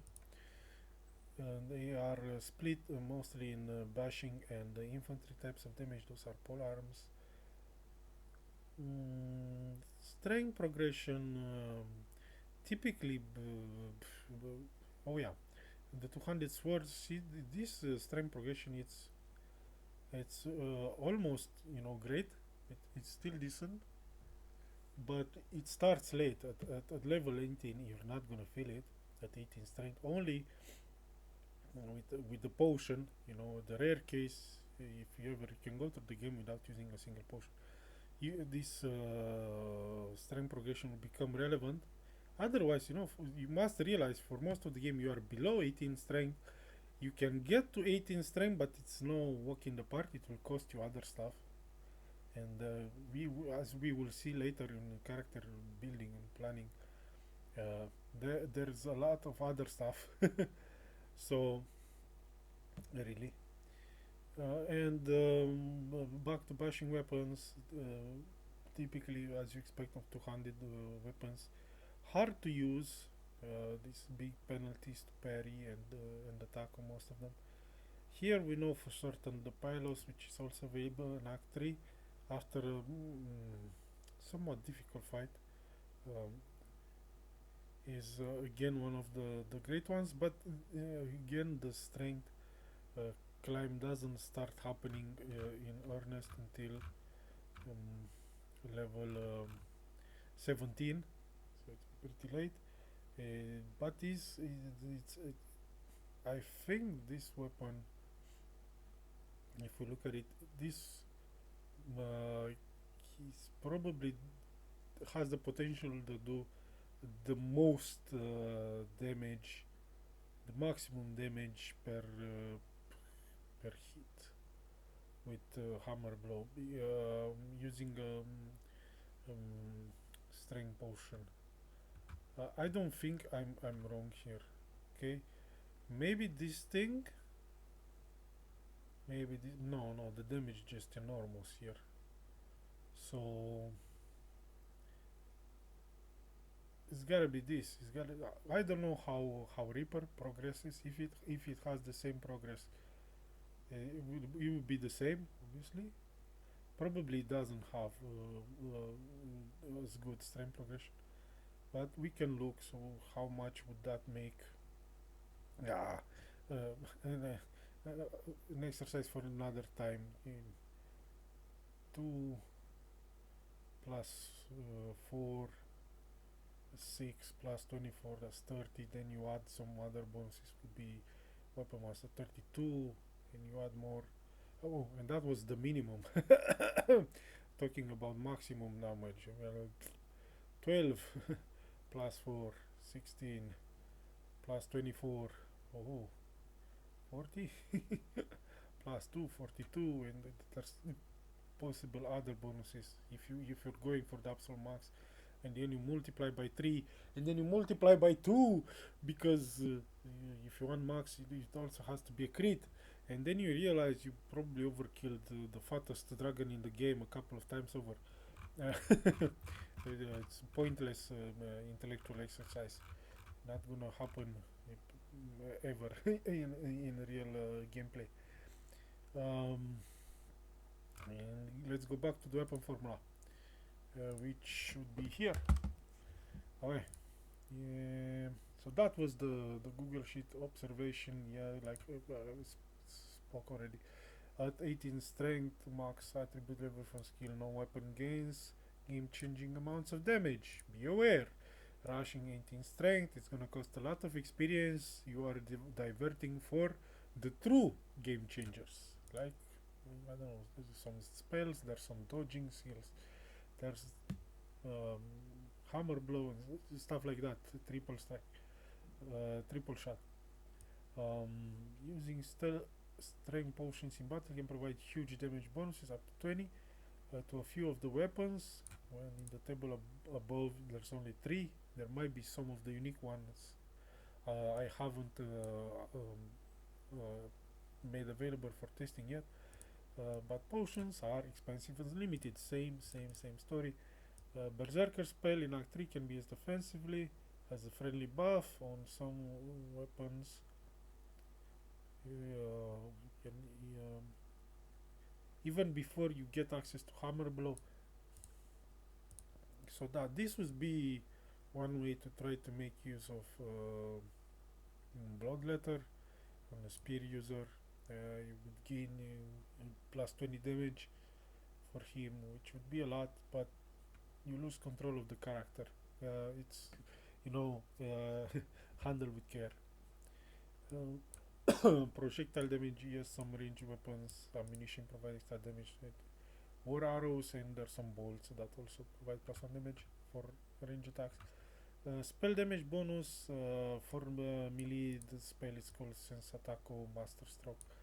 A single target buff can add up to 5 melee damage and increase crit chance by 10%. I should check that this critical hit chance stacks as you would expect to. So I'm reading this with the spelling effect. If I roll 1 or 2 or 3 on the 20 face sided the dice would go to critical melee crit.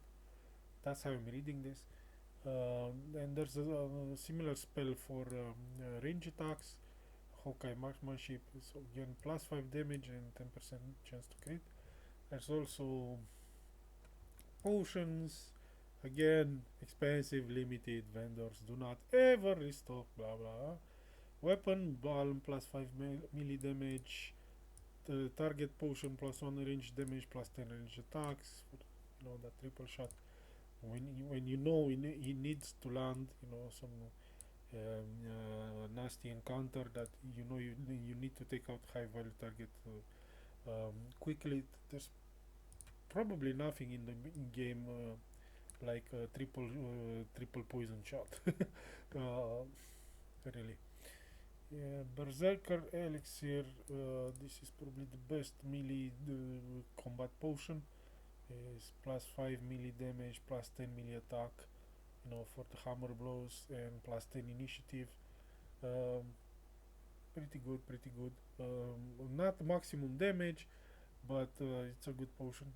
You can get plus 20 damage from on some of the weapons from the strength potion, but this is good mix. Critical multiplier, yes, it multiplies the weapon damage, not poison damage. Even if a poison weapon, that one's separate.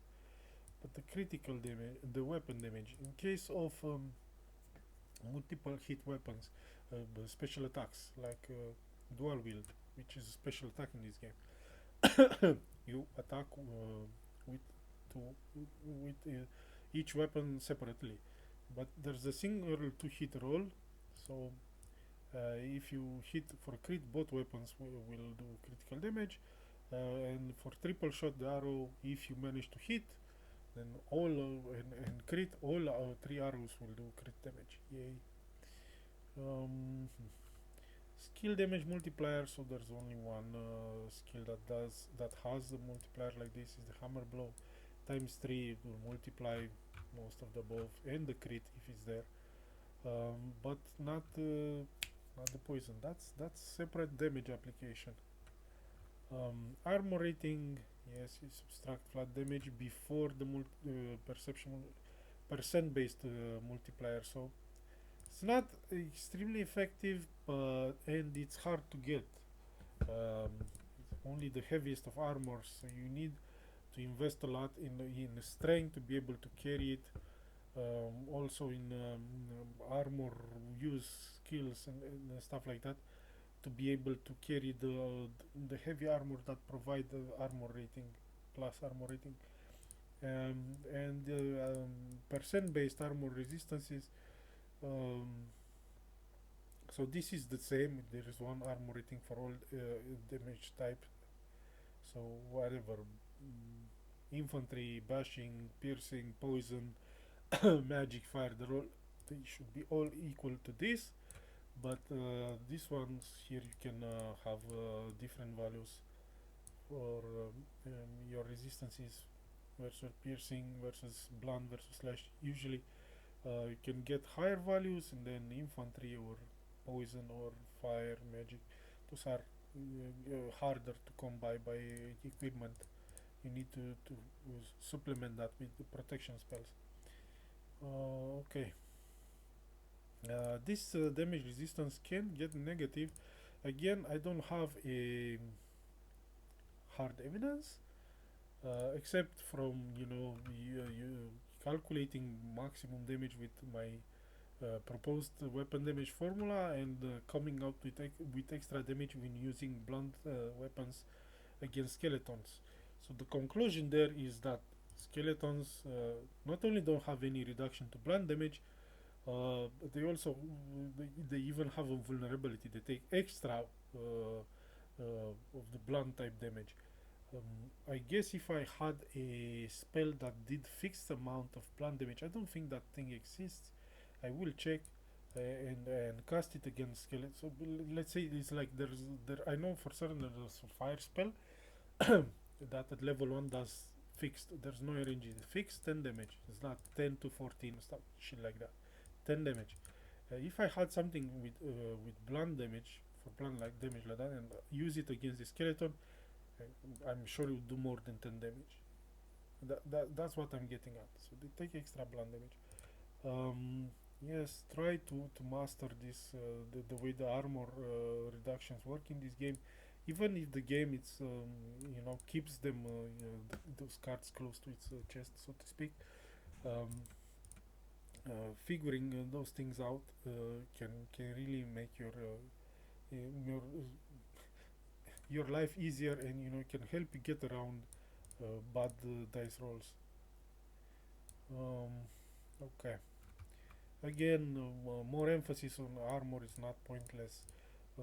While armors in enemy, while your weapons and enemy weapons will betray you a lot, those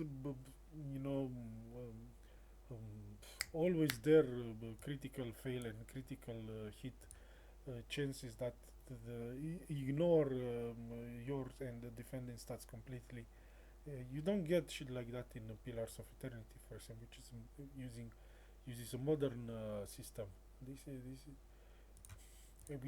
in that regard is more realistic than this, way more realistic.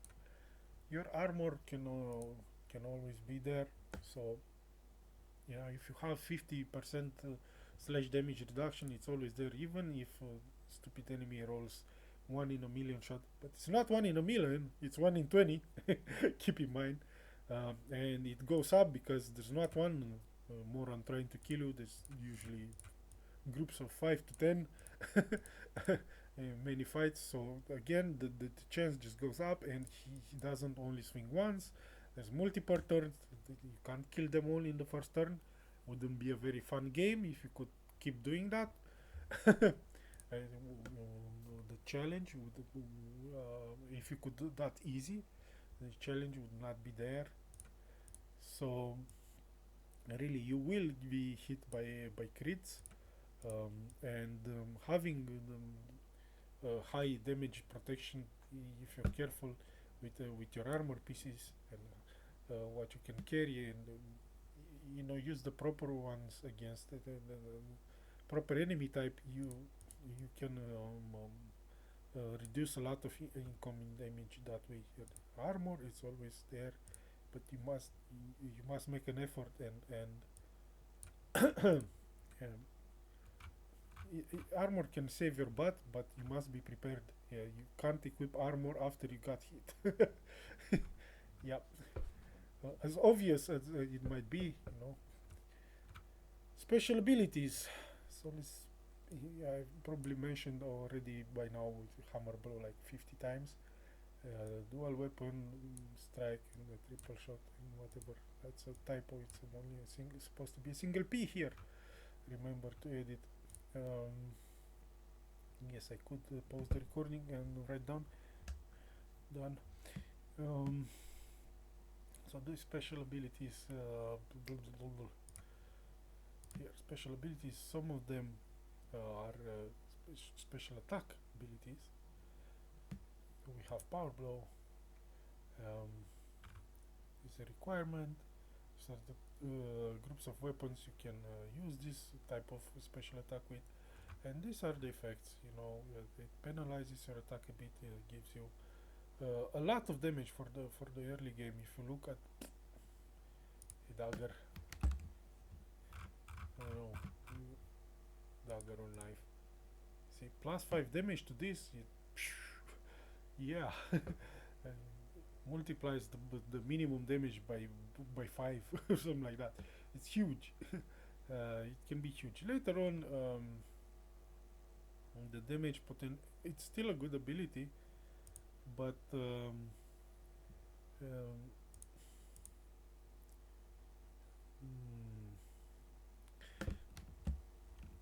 less relevant a bit because you got access to stronger abilities such as hammer blow, king of did here single target damage ability. The multiplier 3 multiplier cannot be beat for maximum damage output potential. See weapon damage formula above. We've just seen it. Transforming that from potential to practical in combat situation is not always guaranteed. The support, you need extra attack on the hammer blower, or dodge debuff on the target is required. It is mandatory to make it perform optimally versus tough opponents. Yes, the hammer blow has the most single target potential. Like I said, triple shot kinda gives it a run for its money, but when strength enters the fray, this one pulls ahead. Because, like special cases, limited effect, but plus 20 damage, this thing cannot get. It can get poison, 3 times instead of once, but that doesn't really compare to plus 20 damage multiplied by 3. Really. Now, yeah, it's even more, plus 25 in some cases. Oh, enough. Two weapon strike. This is the ability to strike with main and offhand weapon. And if you straight out compare, you realize this can never reach the top damage potential of hammer blow. This is at best. This is two times the damage, assuming you use an identical weapon. And since there's two special attacks, the what's it called, the flat damage removal, I think it was called armor rating. It will be applied twice. For hammer blow, it's only applied once. But it has some. So the mechanics of this two weapon strike. By default, if you put a weapon in offhand, it gets -9 attack penalty. That weapon, not the main hand. And don't worry too much. The melee attack stat cannot go below 1. So dual wield special ability adds +3 per level of dual wield to offhand attack. So you get +3 at dual wield 1 and plus up to +6 at dual wield 2. So in total, this -9 penalty gets softened to -3 attack penalty in the offhand, which is great.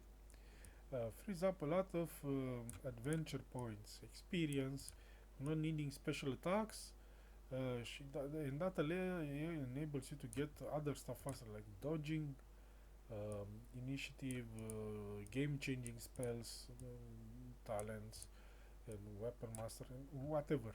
So there are some advantages to using two weapons. If you want to go, I don't know, maximal damage potential, maybe going with I don't know, 5 characters with hammer blow would be the best. Yeah, I don't want to play that way. I am going for some variety. So obviously, two weapon strike. I'm gonna use try to make use of two-handed swords. I refuse to think that the game is so horribly imbalanced that hammer blow it's the one and only thing. And by my playing experience so far, it's not true. It needs a lot of cuddling. It needs support. It doesn't, even with maximum stats, it doesn't work out of the gate in all situations. and this is even before the buffs. If you get debuffed, penalty to hit and stuff, it's all over for hammer blow. In if you try to solo with one character and you don't have spell support and whatever party support, uh, hammer blow users might shine with their huge damage numbers, but they do rely pretty heavily on the party for support. Like I said, either for buffs, you need to buff the attack, or debuff the target. In that regard, weapon strike it's way more flexible. The attack penalty it's by the end it's only -3 attack for the offhand. The main hand has no penalty. Compare that with -13, -12 here. So if we compare -12 type percent, that's 50, 60, 60 something percent chance to hit. Much more flexible. The parry mode on the offhand is irrelevant. I think we talked about it before. The initiative on the offhand it matters. It gets added. Maximal damage always inferior to hammer blow. Yes, yes, yes. Advantages not horrendous. Minus chance penalty. Offhand ends up in -3 when debuffed against hard to hit enemies. Dual strike will perform much more reliably than hammer strike, as much as weapons can be trusted in blackguards. Remember, the arch-villain is not the enemy, is not the dice. It's your freaking weapons that cannot be trusted. Knives jam all the time. Two separate weapon strikes, so there is potential for dual poison application per action. And here we're gonna make yet another parenthesis and explain how poison works. Poisons, let's just here, and we'll get back to actions. Poisons applicable on weapons have up to 3 potential effects. One of them is instant damage. When you hit with the weapon, instantly after the weapon damage is processed, it's applied, and it goes, for the weapon damage type. Assuming you did blunt damage, it will go against damage resist. Then you also do poison damage, that will go against poison resist, assuming target is not immune to poison, when not immune to blunt damage. But on top of that instant damage that some poisons can have, not all poisons have a damage component. There's also two type of debuffs. The poisons, various poisons, weapon poisons can apply. One is various stat debuffs. You can lower stuff like dodge, which can help them. Remember talking about those hammer blows needing support? This is one great way of doing it. Even if you don't wound the target, some poisons can lower dodge, or I don't know, speed, initiative, all sorts of bad stuff. And there are also the poison damage debuff and how that works. There's a type of damage that is applied, additional poison damage. It's applied at the beginning of the turns, so or between turns, however you wanna look at it. Between combat turns, if something has this type of poison debuff, they will get hit with the listed poison damage. Again, both debuffs can have limited, depending on the type of poison, they can have limited duration of a couple of turns. It says it debuff dodge for two turns after the last hit, or for the battle duration. So if there's a target with 100 hit points and you scratch it once, and it does, I don't know, around 5 poison damage per turn. If you manage to prolong the battle for 200 turns, it will die for that little scratch. Assuming you had the poison debuff that has whole combat duration and wasn't cured in between. Now, poison resistance will reduce the actual poison damage, so the instant damage component and the additional one that happens between turns. It will not have an effect on the chance of getting poison debuffed when hit by poison weapon. When the poison weapon, hits something, the buff happens automatically. That was the only check. If you manage to dodge or parry the blow, okay, you don't get poisoned. If it hits you, even for minimum damage, the poison the buff is applied. Uh, Poison debuffs from the same poison type doesn't stack. So you have say you have a poison that debuffs dodge. Um, um, if you use the same poison on both weapons, when you hit with the second weapon, the debuff uh, will not debuff dodge by let's say it was -2 to -4.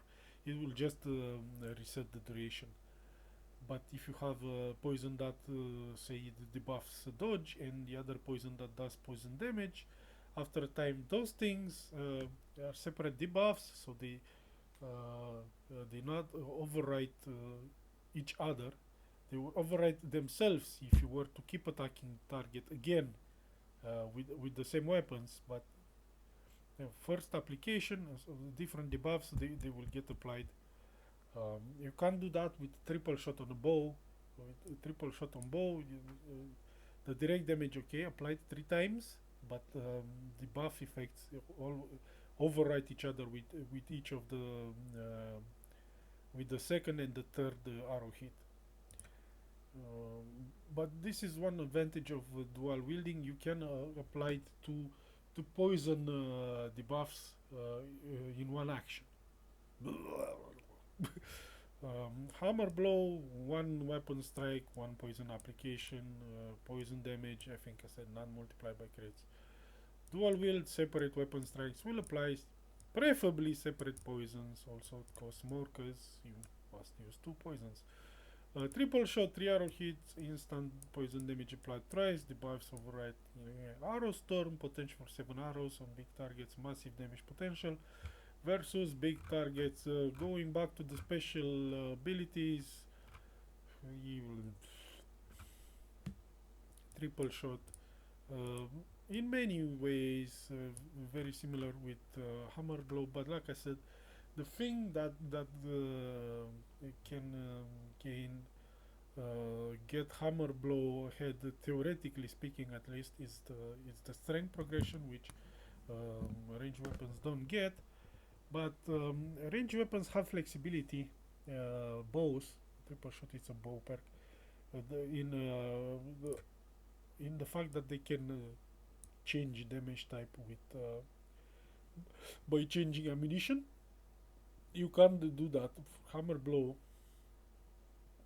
Well, there is flexibility in mace and whatever two-handed maces, because you can do either infantry or blunt. But if you want to do slashing or magic, you need to also learn swords, two-handed swords.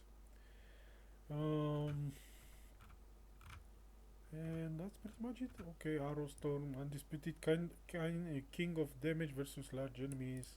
7 arrows, presumably, because I didn't get to check test this ability. Presumably, because no spoilers, okay, skip. So, up to 7 times poison application, arrows are free on shadow copies of the archer, I think. Same is true for triple shot. Feint, special attack. So I'm going from memory, it's either -4 or -6 dodge and parry penalty for this particular attack.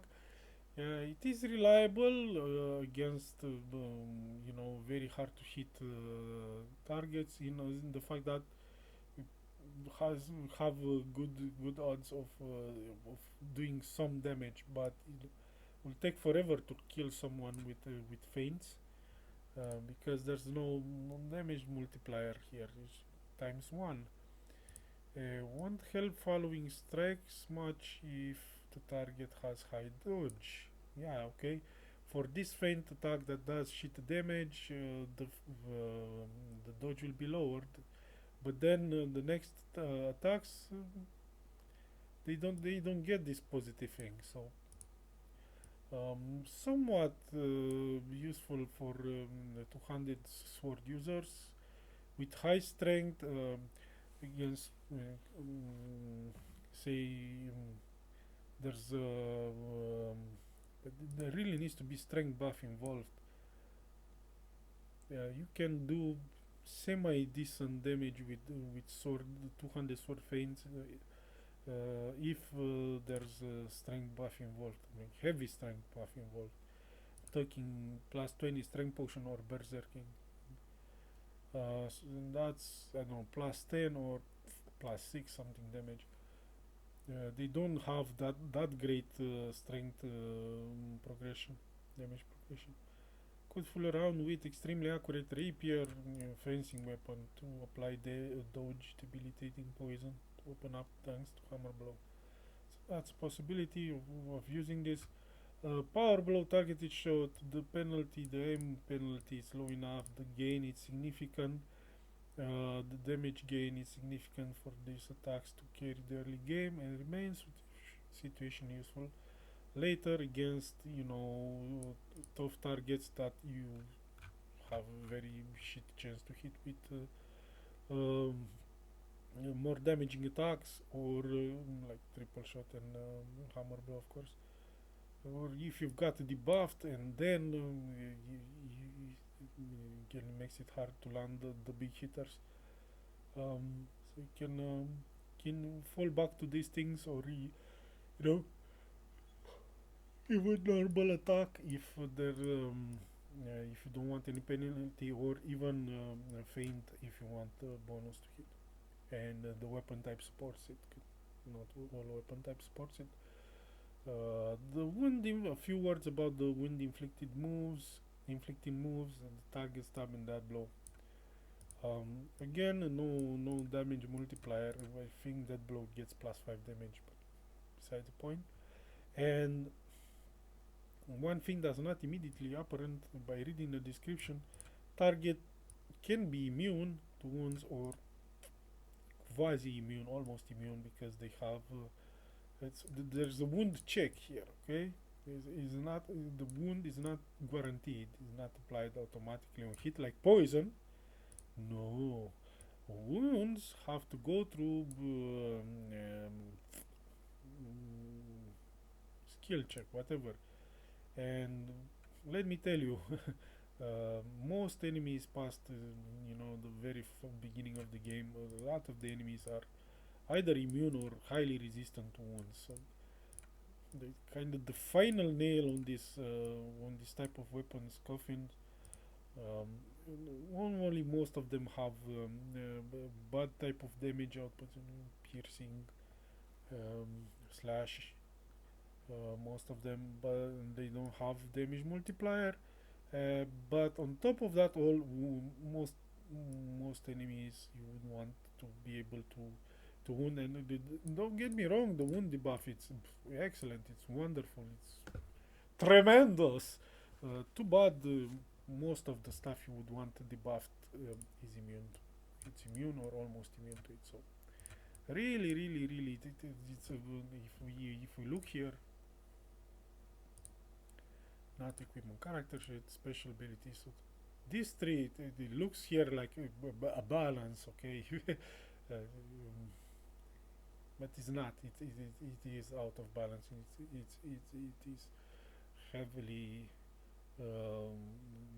in this direction, and perhaps the developers noticed and was increased the costs for this left side of special attacks abilities, and also the prerequisites, which indirectly translates in even more costs.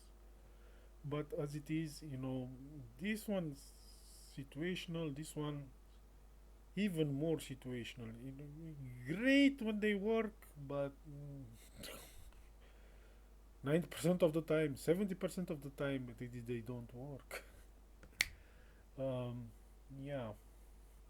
See, this you can help with with buffing the hitter, debuffing target. This you can't help. Uh, and that's really, yeah, you can attempt to help them as well, but they don't gain as much as the other things. Whew. And that's pretty much for the guide. We also covered this, the weapon table with the strength progression. So this is uh, strength amount. This is the 18 strength threshold, and then past that, some of the weapons shine brighter than others. Whew. I think I'm gonna take a break here, and then we will come back, and we're gonna hopefully stay in game screen, and we're gonna talk about character, all of these things, base value, character building, um, planner, starting the game with this dual wielder in mind.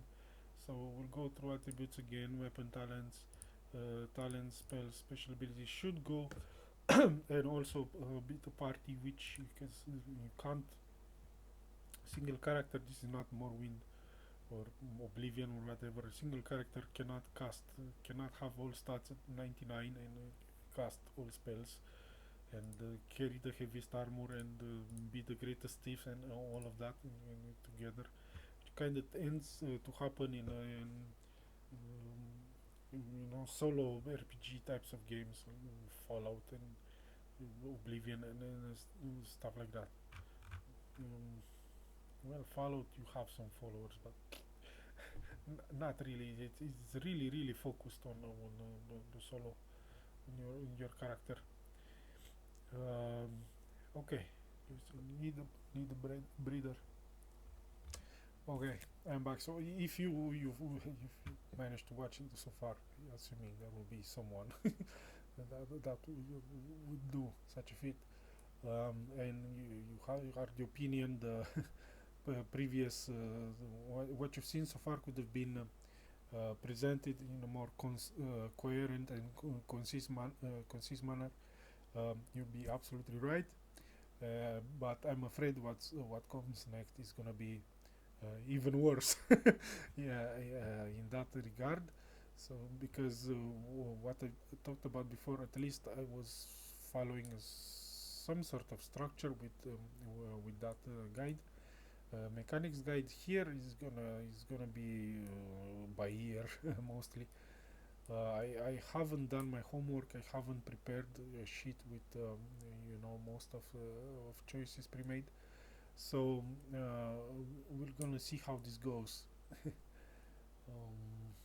where do we start? Well, one big decision will be what types of weapons our dual wielder will use. Easy, 200 weapons out of the question. We need 100 weapons. Ranged weapons out of the questions. So okay, we restricted to these options. Now daggers. There might be some amazing daggers later on. Maybe I might try some, but not really. Fencing weapons. Okay, this is not terrible. Um, they lock you in what's it called? Mm, piercing damage type, and the strength progression is shit, but it will take a while in the game to get to there, and by then you can branch out. um, so this is decent, and they have huge to hit bonus. So it's really between fencing and sabers. I think we should go back to this. It's either the rapier, you know, uh, like this, 1d6 plus 4 and plus 4 to hit, or sword. This one you can start with +1, so it's actually 1d6 plus 5 if you up strength to 14 at character creation. This doesn't matter that much right now. So do you want piercing? The plus hit, it's quite tremendous if you look at it. Keep in mind that your offhand, you're gonna start off the gate with -6 to hit on the offhand. I played with swords before. It's not terrible, and keep in mind add a few more arguments for swords. There is this and this, which you can access in Act 3. I think this one you can even access in Act 2. At some point in Act 2. These things, hard hitting, and by the time you start to up strength a bit, see if you can make it to strength 17 or even at 16. So this consumer, well, where the rapier start to fall behind to these things.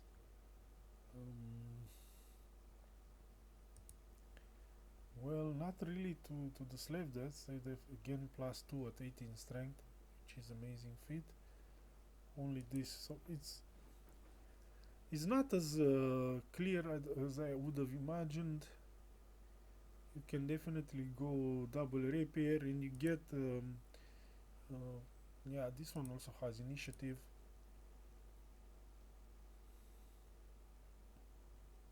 You you can get longer than starting with rapier. If you really want to start daggers, probably the heavy dagger is the best bet. But keep in mind, look, you lose +2 damage per hit per weapon. So with two weapons, that is -4 potential damage, and you lose it here. So this is the minimum damage that's hurting.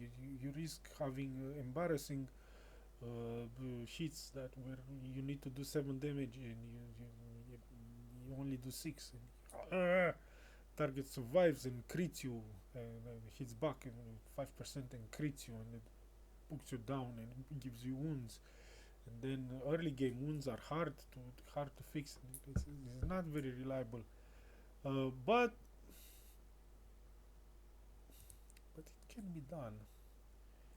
Also, I'm not certain these things are both available in Act 1 though, even. Definitely, so the heavy dagger would be the way to go if you have I don't know roleplay reason to start with daggers. For the weapon specialist, whatever it is called, weapon master, eventually you're gonna learn 3 out of 4, and you're probably not gonna end up using all 3 of them. So the conversation is a bit moot, but deciding which weapon to start with, and there's of course axes and maces, which is probably the end game, mid to end game yeah, excuse me, solution to dual wielders. What's so special about here? I think this is available in Act 3. It's not great with all this penalty. Does the thing to keep in mind on most of these weapons, Act 3, early Act 3, you can buy these things, and they are decently hard hitting with good strength progression, but very hefty initiative penalty. And by Act 4, you know, the difference between -6 initiative and +2, it might be very mean hard hitting debuff to the face that then allows 6 more of the enemies to hit you and put you down, assuming the first debuff didn't knock you down in the first place. The other 6 enemies that get to act before you might. So This is pretty end game solution. Uh, Assuming by the end game you'll need this bashing damage type. That's the most selling point. And also of course you have this green line here is now in battle axe. We've been through it a million times. Yes, with strength buff, it blows pretty much any other non green line out of the water. And I'm not certain if there's any other green line in the one-handed weapon category. So it could be this sword, I doubt it. It could be the sword cane and rapiers, I doubt it. Could be one of these daggers, I sort of doubt it. And I am more aware of bloodletter and pylos, which have this great scaling with strength damage. Okay, so would make a hard start to dual maces. It's not the to hit penalty, it's not the damage that is great. These things are not available in the beginning, so you start with something like cudgel, cleaver, maybe a cleaver. I think it's available early. Yeah, so it's even inferior damage wise until you get to Act 3. But also this, keep in mind, dual wielding doubles this initiative penalty. It amplifies the initiative bonus on those things, but here it doubles the penalty. So I would advise against it. Yes, Naurim Battle Axe is the shining beacon amongst all of this, but at low strength, he doesn't shine that brightly. It takes a while to start shining, and that's true for the entire weapon category. If you want to dual wield, so for dual wield, it's either this or this. I would recommend swords. I think it's the best. The minimum damage, it's got the best minimum damage. That's the thing to look here. So we're looking at 14 strength. If you choose to start a character with 14 strength, that's 5, that's 6 minimum, and the dual wielding, that's 12 minimum damage. Of course, assuming 0 slashing resist, which is not always the case. It's often not the case. Available in first city, you can buy the alternative. I don't know if you can get this in Act 1. It's a bit more distant, but still viable option. The heavy dagger, if you want daggers. Not a lot of poisons available early. And think a good alternative is rapier. I'm gonna try rapier this time. We'll go with rapiers this time. I've played starting with swords and sabers last time, up to level 4. At that point, it didn't matter. I had this nearly maxed. I had fencing maxed. No, I have this maxed, and also was also maxed in daggers because I had weapon master. Yeah, but not maxed. Level 16, 18 it's max. Okay, enough on this discussion. But I think it's important to show what type of decision making process goes into this. For these things, there's other decision making. I should probably start the game, recruit Naurim and Buran, the caster, because you get them right out of the gate, and we'll talk about some decisions with them and maybe with the other characters. But when we get there, there's really spoiler heavy territory, really heavy. So we want fencing. Come on, go. So you cannot go higher than this. Equipment. This equipment I pick here is not gonna stay with me. Do I have a rapier available? Problem. So he gives me this AP. There's another reason to start with swords. See, you're gonna do some story missions, and if you start with the sword skill, at least you can go um, broadsword, short sword in the story missions, which you must use with the starting skills. Oh, look, there's a mace here. Excuse me, amazing. Um, but if you start with fencing weapons, apparently the shop does not provide you with dual wield option. I think I should put a mace or something in my offhand. Cudgel or mace. Let's decide. I will also put some points into those things, because in Act 2 you will have to do some fighting with them. So it's gonna be this. Look at what it does to my initiative. -2 cudgel. Or do I want the mace? The mace, it's gonna be harder hitting. So 3, 8, 5, 10, way harder hitting. Of course, need to go to character sheet and weapon talents. Do this also to it, please. And this, it doesn't balance yet. Holy crap. Special abilities, dual wield, agility 12, base values, deep. Special abilities, yes, I want to start with this, confirm. Dodge, yes, also absolutely needed. And this we can live without. All of this. Points are precious. All of this we can live without. These things, this is good. This gives initiative. This gives initiative, and it's also prerequisite to these things which are absolutely mandatory. The dodge.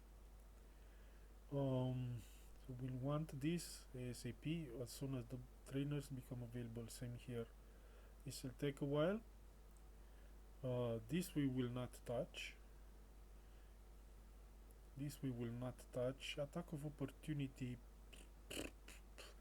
It is questionable. You only use the main weapon. It can be if you use Nauri battle axe in your main hand. See, that's the final. There's imbalance here because I should probably switch. Though if it has parry penalty, it will also hurt me. I can balance a bit the chance to hit here, like switching them. Yeah, because this one's got penalty to hit, right? Yeah, -1 to attack. This one got +4, so it narrows the gap in which they both hit, but it hurts my parry. No, they have the same parry, and then for the initiative it doesn't matter the order. Main hand, off hand, parry statistic being the same. Okay, no difference. And for the attack, I think it's better this way. Okay, so that's what we're gonna start with. I would have preferred rapier here, but rapier it's kind of high quality, and this is kind of shit. Yeah, had I started with weapons, I could have dual the broadsword 510 again, but yeah, attack very same, probably initiative and short sword. So that's -2 initiative. This combo has +1, still -2. Damage output 510, 38, 49, 510, 510. So yeah, I think they're quite similar. Broadsword, short sword to mace AP. Very nice, very nice, very nice. Okay, do we consider cudgel to this thing? I don't think so. Cudgel is -3 parry, which I don't want on this hand. Later on, parry is gonna be less important, but this thing is gonna fight. I'm gonna have to fight with him like this. It matters. Cudgel, initiative. Okay, the initiative penalty is lower. The attack penalty is lower. The damage is not quite there. I think I'm gonna stick with the mace. If that's what you give. Also, there's a torch option, which is really a non-option. Damage. Okay. That's 200. Yeah. Quartz have 200, 200. And the dagger. Okay. Armor wise, we have no. We don't want that. We want. This is not a set. Those are. Oh, there is. No, there is no set. They are both kaftan, but there's no set. There's no set bonus. I won't use metallic. I could put metallic here and not make use of any. Can I even carry all this thing considering it's free? Yeah. So this is not like I'm using this for my character. This is for. Let's see if they do offer the whole set. Do. Okay, Brigandine. Yeah, Brigandine Chow. So yeah, shut up.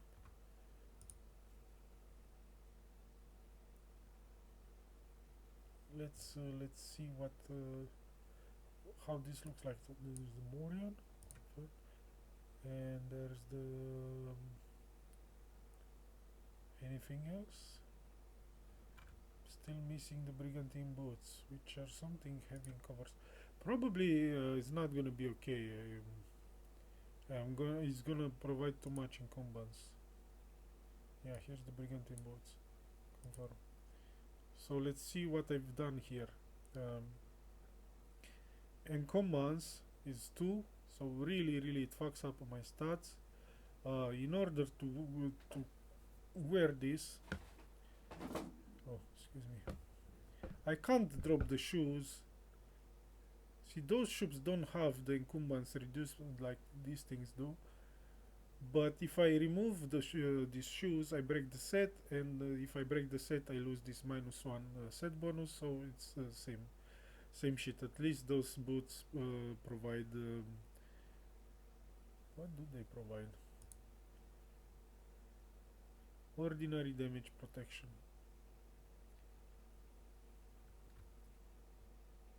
So where is the incumbents coming from? This one's got 0. This one's got 2, and the pants got 1. So having the full bonus gives me -1, and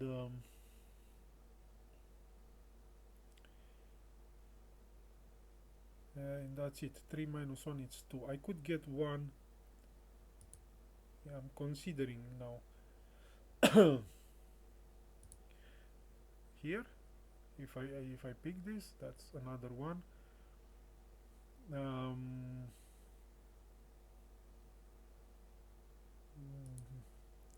If I drop the pants, okay, -1 incumbents, but I break the set, so I lose the armor rating and I lose the encumbrance, so I'm still at 2. If I pick that perk, I'm down to 1. If I drop this thing, I break the set, I lose +2. So I'm still gonna be encumbered. What I can do, I can use, this one doesn't have encumbrance. I could use the pants with something like Gamberson gloves, something like this. This should provide 0 encumbrance. I am at 0 encumbrance right now, and I'm wearing the Morion and the pants, which gives me ordinary damage, total 30%, and I'm free to put something here. But if it's the leather thing, I think that's so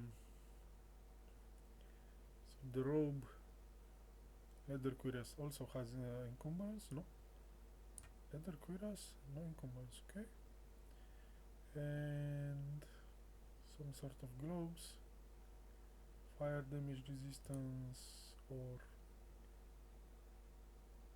ordinary damage, or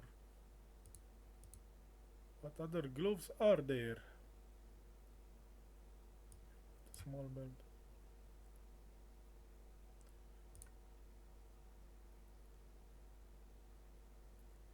So fire resistance, or where are the other gloves? There was another glove. They're both the same thing. Gloves. Okay, so fire resistance, and those are the cumbersome. Those are ordinary damage resistance.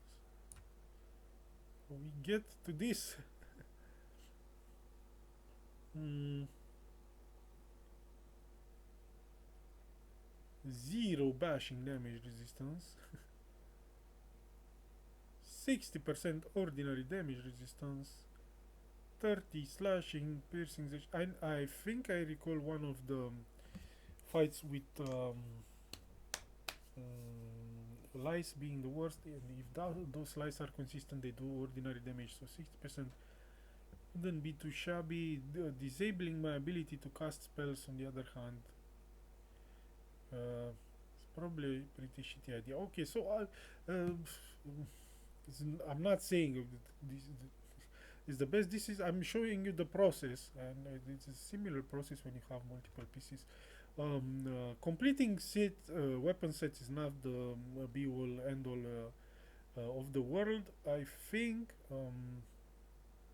having the armor perk, it's valuable even for non-heavy weapon users. Can be usable, can be valuable. um, let's see, this is let's try to go for the leather suit now. So this one provides no bonus but minus encumbrance. This one is just leather cuirass.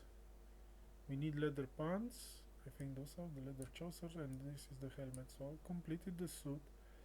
This full suit also gives you me similar performance, the leather suit.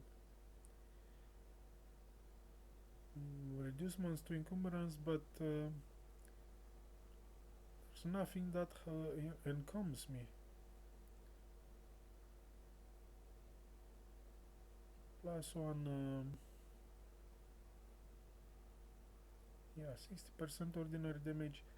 There's a big gaping hole in bashing damage, okay? And I could, put 10% by putting these pants instead of those pants. I could try and mix and match this and this. And now this I think has encumbrance on it. Yep, encumbrance 1. And is nullified by the boots that have -1. So in parentheses the total is 0.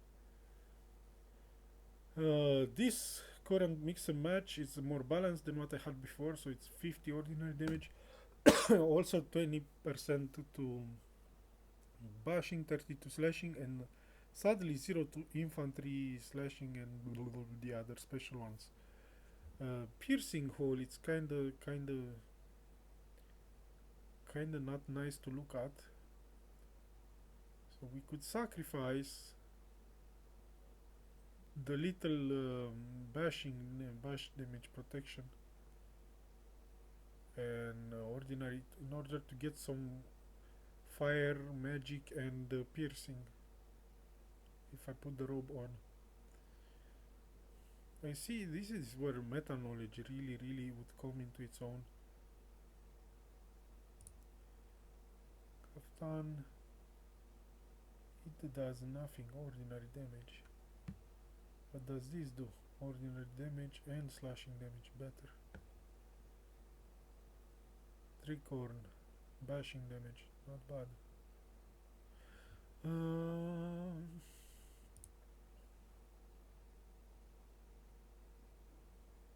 Yeah.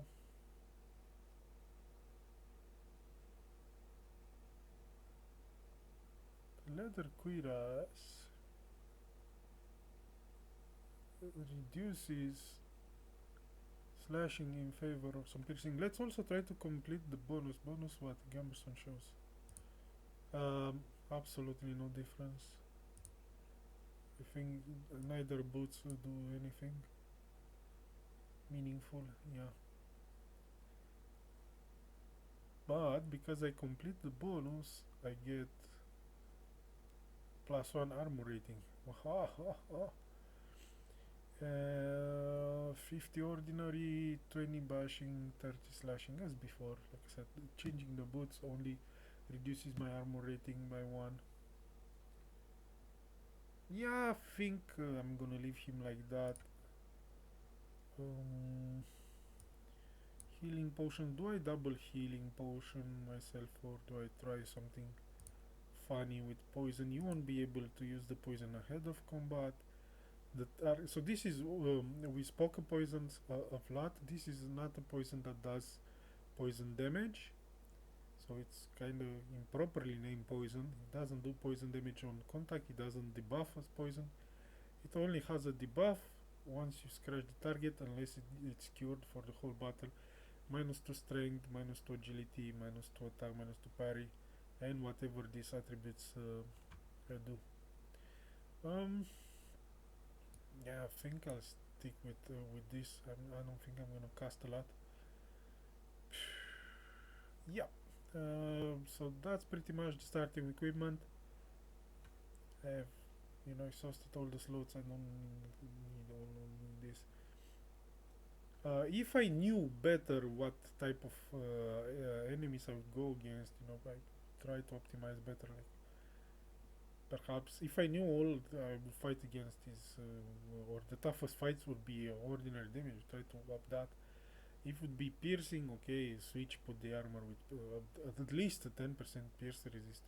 Can make a difference. Sadly, I don't really know, so this is what we're gonna roll with. Period. Character. So we spent some points on agility because we really wanted these things out of the gate. Now, magic regeneration. It's not the end of the world. Starting with this regeneration can help. It's not that great either. Weapon talents. We went through talents. I can unlock them here. I don't have extreme knowledge of these things. Perception can give you initiative at high level. I think you can learn this later. You really need to have this willpower. How much does it cost? At least at 8. Body control at 8. It's really helpful. It saves potential bad rolls. It's by no means guaranteed of success putting 8 points in here at this level, but it helps. Some guides recommend opening this and say 0 will give you the +1 speed. That's not true in my experience. You see these attributes? When you enter combat, you will roll with them. And what is this? Charisma? Probably have shit charisma. Always and forever on this character. At 0 points, not gonna happen. You're not gonna see this pop up. Same for survival. This one is a bit more likely. Survival is oh, I already unlocked it. How unwise of me. Same for survival. Agility and strength are probably gonna pump a bit, even intuition more than charisma. Whatever. I probably wanna put it at least there, so maybe we're gonna see this pop up. We went through here. Vigilance. What I could start with it. Enemies suffer attacks. Not gonna be that many attacks of opportunities in the beginning. We don't touch these. This, like I said, it can be deadly later on with strength buff and Naurim's axe. You can have some crippling attacks of opportunity. Right now, the beginning, no. I'm of. Oh, and you can't even unlocking this early because it can still be useful. It could still be useful. But vigilance, I could grab. And then it leaves me with base values, the big pain and spells. Now, which spells would you start with? I think I already unlocked this. I said I would go with it. This is the big game changer, but it's not. Should I go through all spells? Like what the hell? Spell introduction. As you see, each spell has three attributes. They differ from spell to spell, just to make your life impossible. So it is pretty much impossible to for a character to even if you can unlock all spells on one character in playthrough, and perhaps you can even save the experience to max them all. The maximum level, excuse me, it's 18. I think there's stages. Level 1, you unlock it. Level 2, you need to reach 8. Level 3, level 13, and 18, of course, cost goes exponential. Some spells cost more than others to unlock and improve. I don't know why this is so expensive, because it's inferior to some other stuff, but whatever. Clarum Purum is cheaper, but I'm saving this for and here once you start talking spells, it kind of touch on party planner. When you talk about special abilities, okay, who's gonna use hammer blow? Who's gonna be my triple shot user? Um, so who's gonna use this? Whatever, Palos, whatever the name is. Who's gonna use Nauri Max? Who's gonna use Elf, whatever bow? Yeah, this moment when when you start to talk spoilers, because you need to know when and which point you unlock which exceptional weapon for. Yeah, if you want to optimize it, the game can be played. Can you need to give this to the developers. Can be played with I don't know, shop gotten weapons. I think you can win it as long as you do your homework and you stock on potions and stuff. You're not a cheapskate, and try to win battles without spending on consumables. I think the game is usable, but if you want power game, um, uh, yeah, excuse me, then spoilers and then metagaming are unavailable. Like okay, and kind of we touched on with special abilities, and those are tied to certain weapon types and what unique weapons are available. But when you start talking spells, that's when you're really considering what's it called? Need to keep in mind party planners.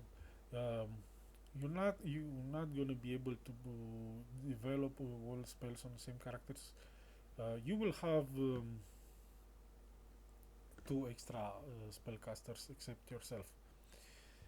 First one you get right away at game start, and you get to see his base stats. He's gonna have high charisma and whatever decent. He's gonna be more balanced than my character, probably than my character is gonna end up. So he's gonna be out of the gate better on some spells, like he's gonna be very good with this. I'm gonna suck at it. The irony is you cannot transfer spells between characters, so he's gonna have to wait all the way to Act 3 and a very tough fight to be able to enable it, which is very powerful spell. This attack and dodge combo, it's insane. It can make and break fights. Okay, and sadly, even though I unlocked it on this character and I'm gonna pump points into it, um, the chance of success is gonna suck. Okay, 34 chance to success, courage, intuition, charisma. And you really don't want to put points on charisma because it's really only for the spell. It doesn't influence the battle. Same for dexterity. Dexterity, I think we can dodge for a long time, maybe forever. Um, Dexterity is in spells. See, doesn't matter. Not that we care that much. We will go through spells in through each spells in a while. Yeah, not really now here, but spell. Yeah, it's decent to have it as a finisher, at a range finisher, guaranteed damage. But it's not spectacular game changer. But it's not dex based. Let's not call it a game changer, but it can definitely help. Um, it can really help your ranged characters again. I think this is available in Act 2, but then you lose the one character there, and then you get another character. Um, Zuraban, whatever, your first mage, I don't think he's got good decks. He is balanced, but he can't cost all spells equally well. So there's some imbalance. I'm not certain I should burden him with it. We will consider in a bit. We will after I go through all of these spells. I will pause a bit. I will enable and enable. Just play, 1 minute into the game. Get the mage, and be able to check his stats. Um,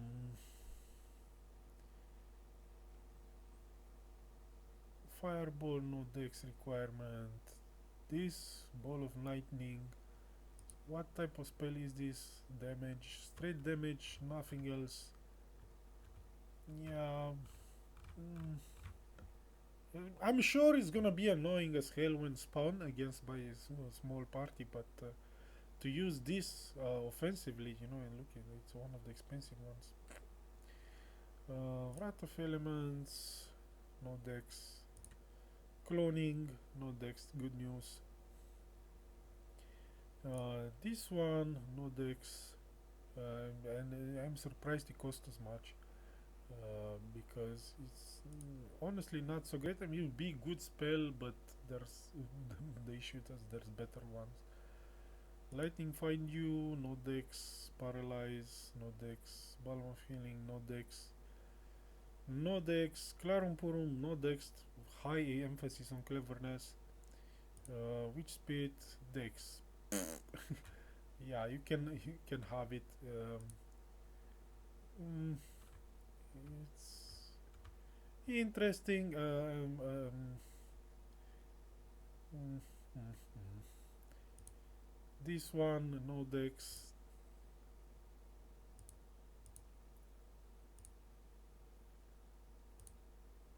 No dex. No dex. And with this, ladies and gentlemen, with this lately parenthesis, we've established dexterity as a dumb stat for non-range users.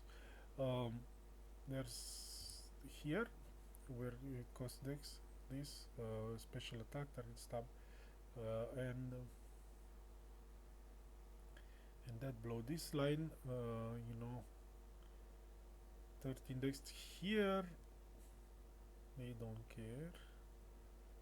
Let's see on dodging. Dodging is agility based. Battle reflex is no. Dual wielding no. It's again agility based. Thank God. Agility rules. Agility rules. Yes.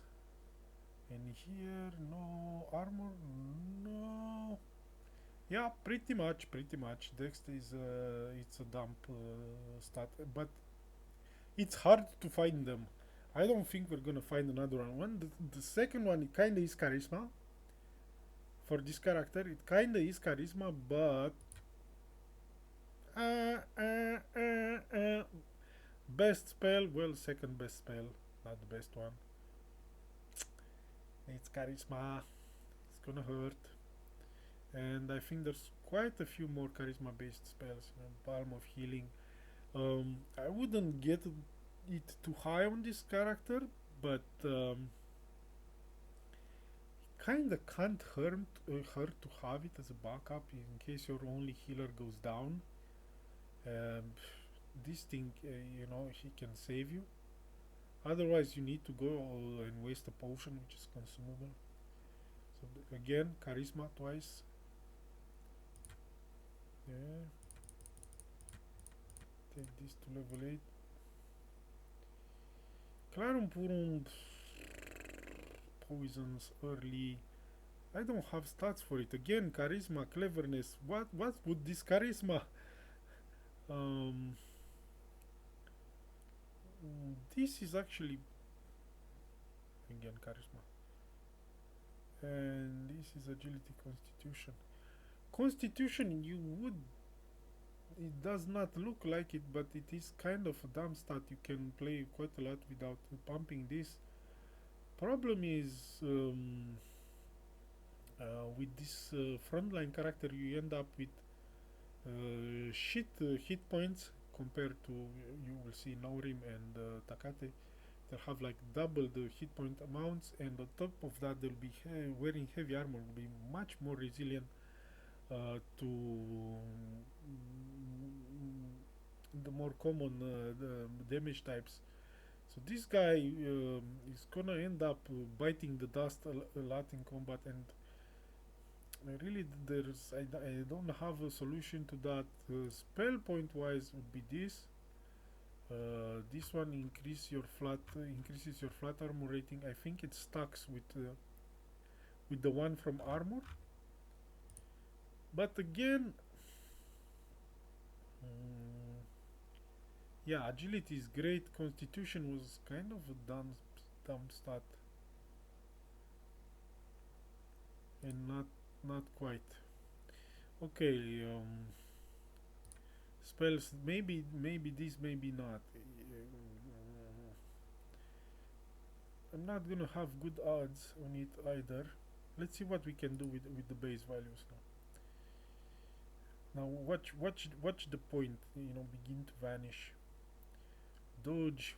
What can we do for dodge? Dodge says strength, agility, intuition. In case you forget, you can always check like this.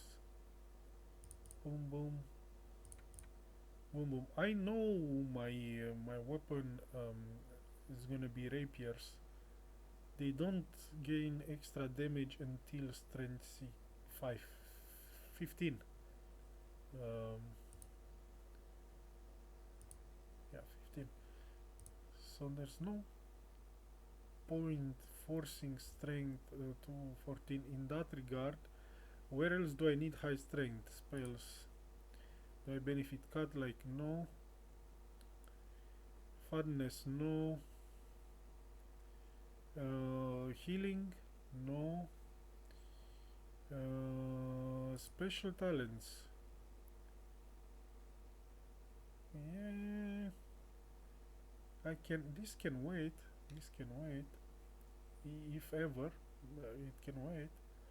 I don't think there are that many non-metallic armor pieces with encumbrance, that's why I'm holding on. Shield fighting, never. See, no strength. No strength emergency here. No, we don't care about that. Armor use but if we've got room, we've got plenty of room. No strength, no strength, no strength. Okay, so I can. There's no pressure to raise strength out of the gate. It helps all the combat stats. Don't get me wrong. But no need to go crazy too fast. What else is there? He says intuition. Let's up this to 12 slowly. Points vaporize fast. If I want dodge, those are the dodge. Attack is courage. No, attack is not a bad plan. Also provides initiative, double initiative.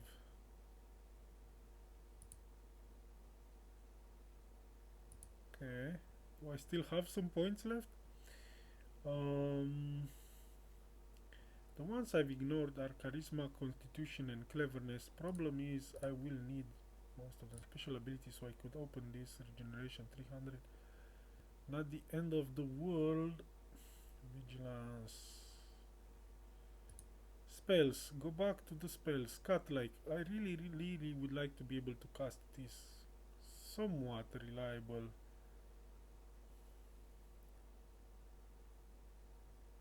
Charisma, intuition, clever.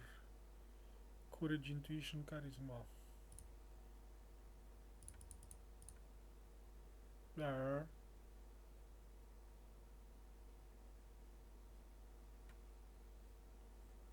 Courage, intuition, charisma, and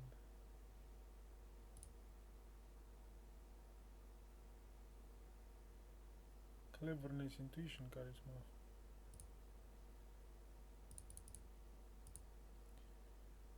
And we're out of points, basically.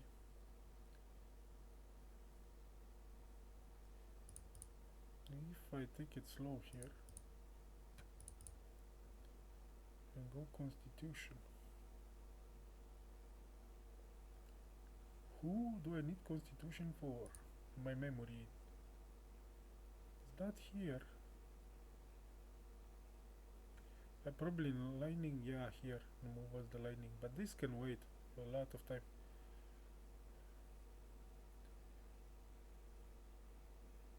Cleverness, intuition, charisma. Courage, intuition, charisma.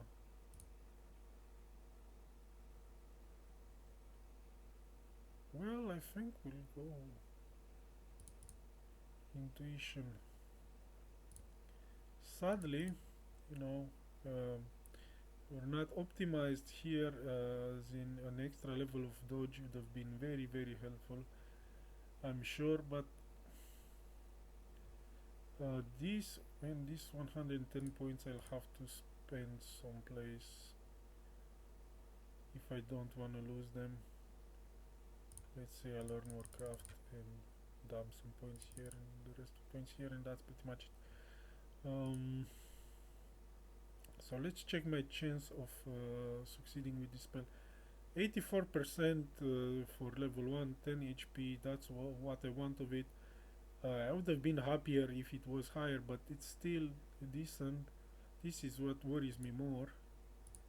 Stand fast cast like 89%, okay, but this is the one I really want. 83, okay, that's better than what I had before. That's definitely better. I like this. So that's pretty much the. Oh, I should go through the spells. That's pretty much how you know, decide allocate the stats and swimming the spells. If you don't want spells, it is easier. You focus on this thing, or if you don't want that and you want this, you focus on that. Lock prerequisites, okay, need dex, agility, ASAP to enable this. Even though the trainer, this one's available early in chapter 3, this one is a heavy fight, but you can get it relatively early in chapter 3. So that's the basic process of creating a character. 9 dodge, I'm not thrilled about it. I'm not thrilled about 9 dodge. My attack score, I don't recall. We will compare. We'll compare with the other characters once they get some gear and see what they look like. I think I'm okay. The low constitution obviously is gonna. You see, this is a problem, but we'll make it work. Let's talking about the spells. Quickly to the spells. Damage and debuff. It's written as damage, but damage is low and it has whole map debuff. This minus dodge, so makes your guys easy to hit. That's very dangerous. Makes it hard for your archers to hit. Well, not very hard. That's -1 to hit. And lowers initiatives. The minus, the dodge penalty, it's what hurts most about here. And as a single target debuff, it's even more annoying. You know, you can't move. if you're melee, you can't reach targets, you're easy to hit, slow. Nasty debuff, like I said, using offensive spells against enemies later problems with beating the target's magical resist on top of your stats and everything else. But so that's why when they are cost spammed against you, you're gonna the developers are arguing their point that the spells are valuable, and you're gonna suffer it on your own skin.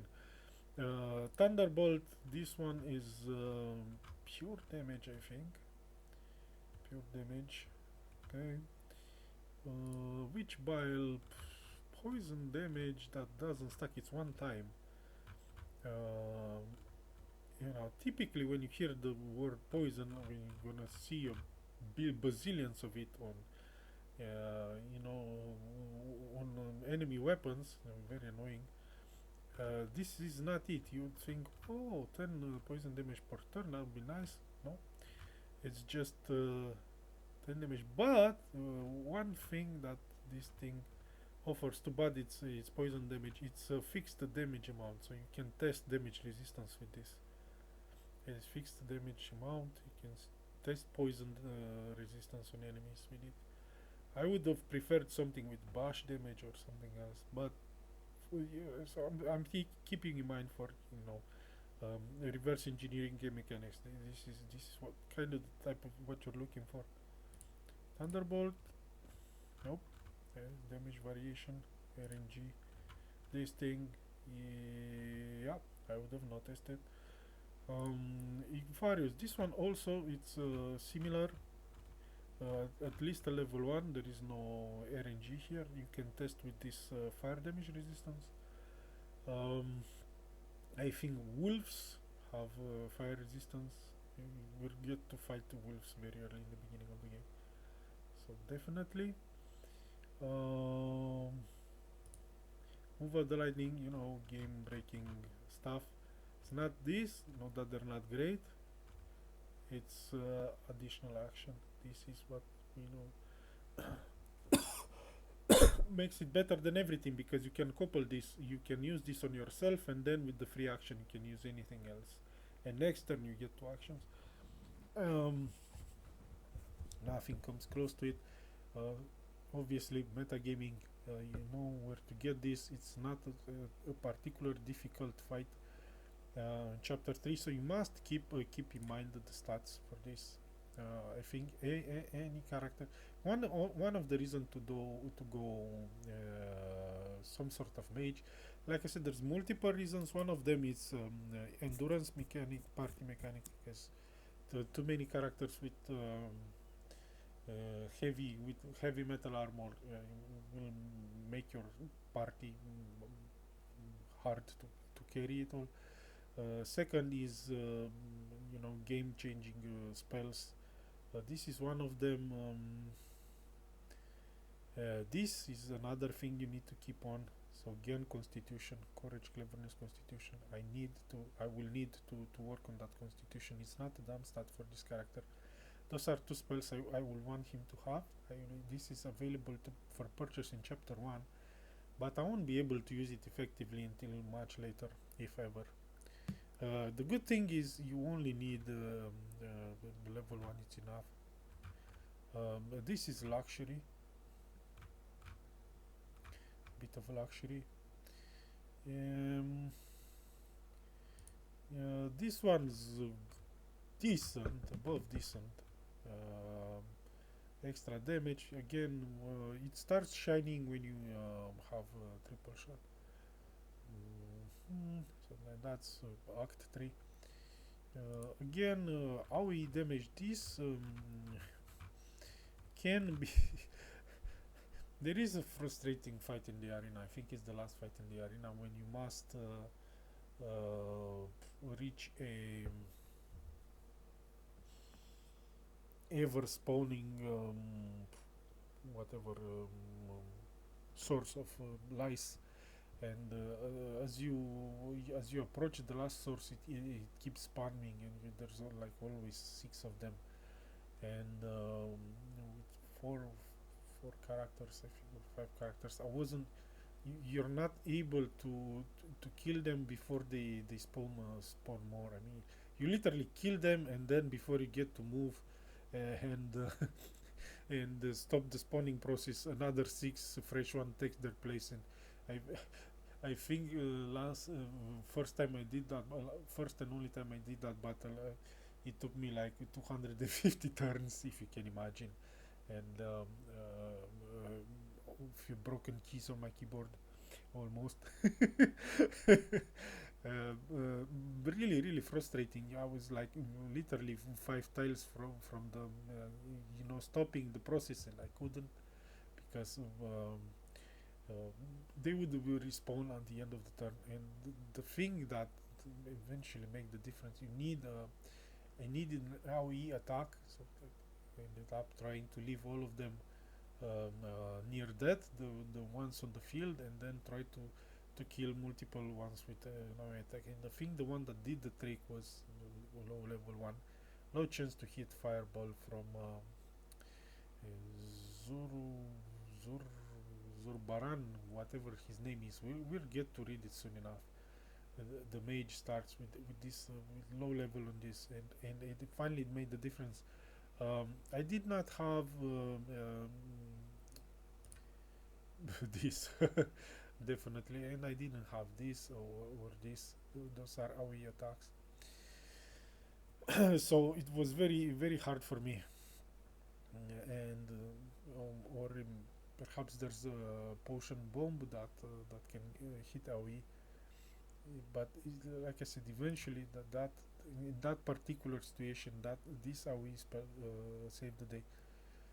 Uh, that again pure damage, and can the thing about fire damage, I guess is not clear. It can affect the environment, can set things on fire, things like bushes and I don't know, wooden crates and stuff like that. You can set them on fire, and they'll continue burning for I think or between until the end of combat. And whoever passed through that tile gets fire damage, and sitting on it also causes fire damage at the beginning of the turn. So having a bit, at least some sources of fire, it's beneficial.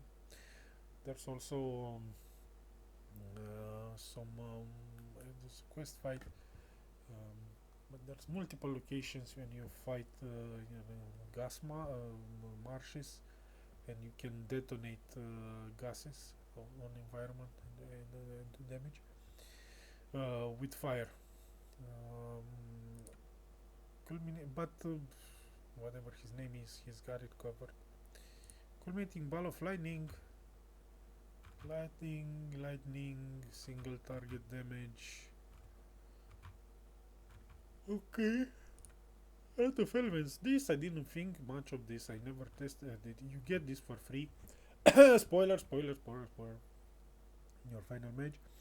But then in Act 4, I did a fight against an enemy mage, and trust me, AoE with the knockdown and bash damage, and really not nice to look at.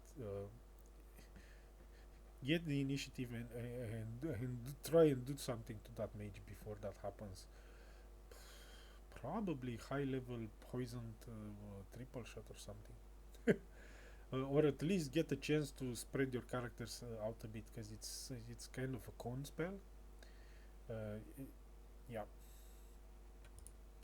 this have it on all characters, probably higher. Check the attributes that govern it. So courage, intuition, agility. Agility is good. You need this for dodge mainly, but you need it for other good stuff.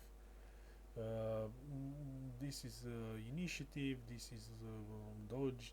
So those are good attributes. Willpower, constitution again. Constitution is not a damn stat. Survival, the bonuses here are not that great, but the attributes are good. Streetwise, not so good. There's charisma here. Warcraft, again that charisma. Okay. Spells, back to spells. The cloning spell, we'll be able to buy this in the spell book in Forced Act. It's quite potent yeah, for dual wielders or someone with this, with hammer blow, or even with triple shot. With triple shot, it's funny because you clone and then you do this expensive ammunition consumption special attacks like triple shot and arrow storm, and they use virtual ammunition. They don't cost anything, they only cost the mana to summon the clone. So it's a very potent spell. It's not a good spell for mages unless you do all the way to high level. Otherwise you can't cast spells with the shadow. This one again, I thought about it. It is an interesting spell, but there are better and cheaper and easily accessible than Act 3. It is, and not that hard to fight, but um, there is more crucial stuff. Witch speed, okay, healing spell, not as good as this one. It provides some magic, some hard to get magic and fire damage resist. Significant amounts at high level, so might consider this one. Spoiler, yeah, third mage starts with this. Clarum Purum, this is a game changer in some of the toughest fights in more spoilers in Act 3. Particularly you need so this helps having ability to remove level 4 poison. Yeah, it helps and gives you 60% poison resistance, but the one that turns fights is this whole map, all allies get resistance to poison damage 60%. There's some tentacles in water that basically rape you. Make short work of anything that goes into the water. You need to go into that water, and it's carnage. At least with this, 60% poison reduction, those things don't do as much damage. You have a chance to use potions. It enables potion using either mana potions on the mage to keep healing, or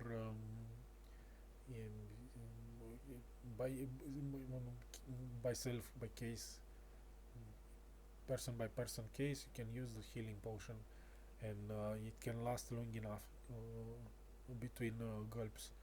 So really, this is one high priority spell to have on Zurban. Is one of his main spells. This one, obviously, this one, when he'll be able to get it. We're not gonna focus on any weapon talents on him, special abilities, shit like that. He's gonna be well, special abilities he needs dodge, like everyone needs this. Everyone benefits probably from the intuition, but that's as far as I'm gonna take him. He won't need weapon talents. The talents also useful: body control, willpower, because there's AoE hits and environment and shit. You don't always get to decide who gets tested. Back to spells. Balm of healing. Okay, healing is nice, obviously, and when you have some spell point regeneration in combat, you can use it to tank certain amounts of damage incoming, especially if you have high resistance to that type of damage on your tanks, and only the tanks are being hit. Very nice. And the main thing about this is level 3. It heals wounds. So the main way to heal wounds in combat, I think this one might have it at the level 4. Yeah, but it's more expensive. Again, single target, but to compensate, it also provides better bonuses. Okay, so if you know you need to send someone through a heavily trapped field with magic damage, fire damage, if you can have access to some high level witch speed, it would be nice. Um, Otherwise, this is the staple of Zurban, one of his highest priority heal wounds in combat. Especially until you can get your stats and talents up to really reduce the amount of wounds you get inflicted. But best cure to getting wounded is to not get wounded in the first place. But until then, and it will keep happening. So absolutely highest priority. Paralyzed. This one I haven't played with. Weird attribute mix here. Charisma, strength.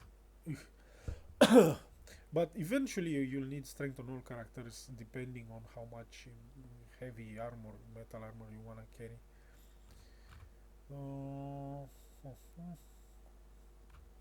This makes you immune, but I don't think you can move or something. Paralyzes the character. Whatever gave it away. Very nice. Not really situational and expensive with weird attribute requirements. Peculiar. Lightning find you. Not bad. We were talking about hammer strike, triple strike, minus 12 attack. Lowering targets parry can help, but what you really want lowered is the dodge, and this doesn't fix the problem. So not not really. Cleverness, intuition, agility, not the worst, but cleverness again, it's spellcasting thing.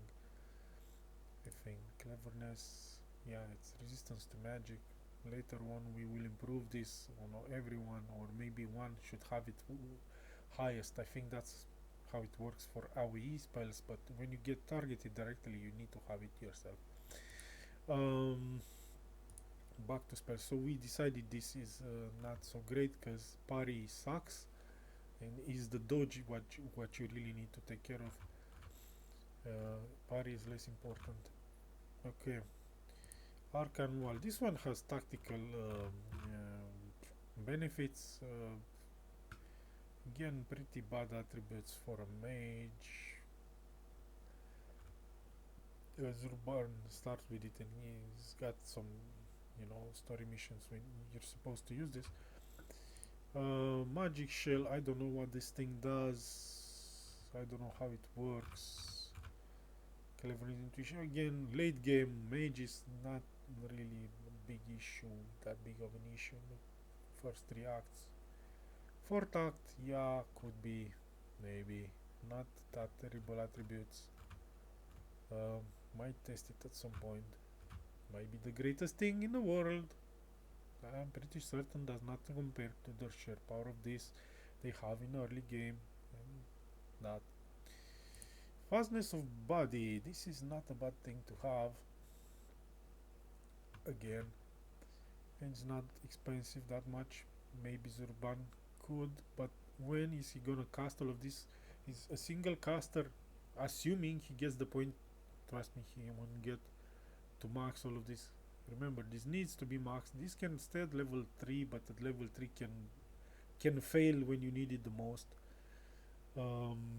This one needs to be maxed, really. You need the max version here. Cut like, you need the max version. Juicy. Fastness of body. This is single target. It is somewhat powerful. It's more powerful early than later. You put an enemy, you put, I don't know, there's an early bonus objective to saving Baroness. Early spoiler. You put Naurim in the middle of the enemy, so this can help him dodge blows. It's best, but second best thing would be this. If they crit, they still land the blows, having some damage reduction can help him stand, keep standing. This one ooh, is a doozy.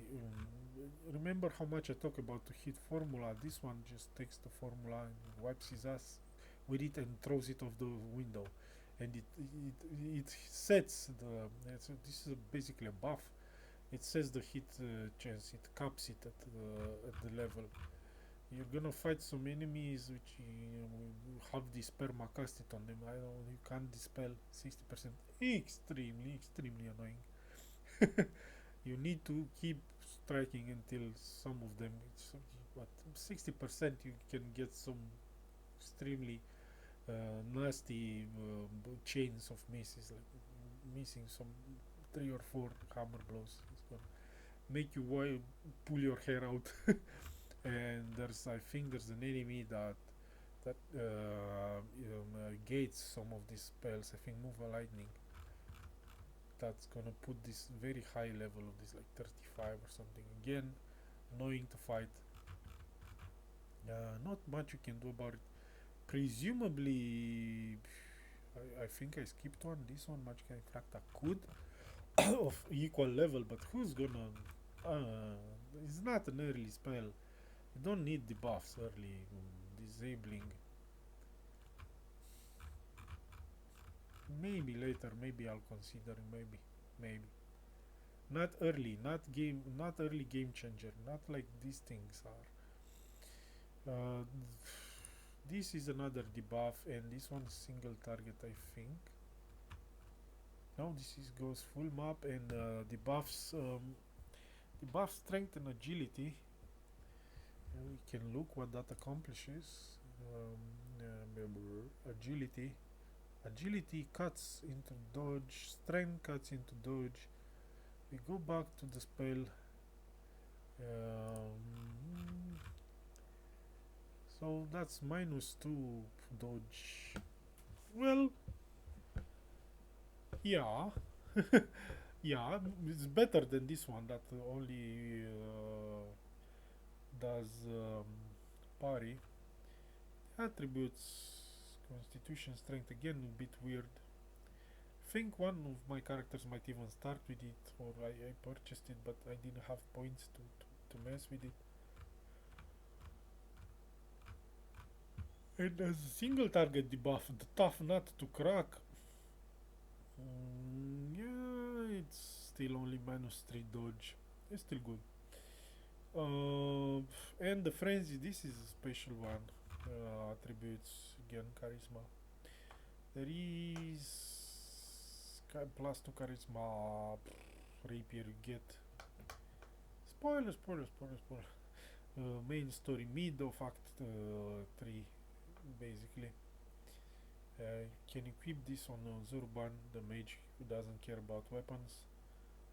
So this will improve his chance to frenzy stuff. Then also all the other charisma based weapons such as Standfast mass version of this, that would be a great addition for him. I think here the healing is charisma. Yes, Clarum Purum. Oh, great match for him.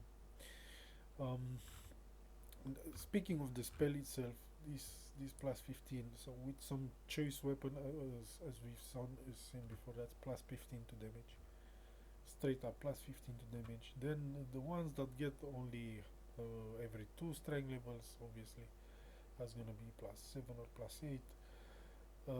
And then the one that get +3, that's gonna be +5 damage. It's still the combination of damage and attack. It's nice, but since you lose control of the character, I think they don't use special attacks on their own. Just berserk with the base attack. It's still potentially very powerful, but you don't get access to the spell early. That's probably why.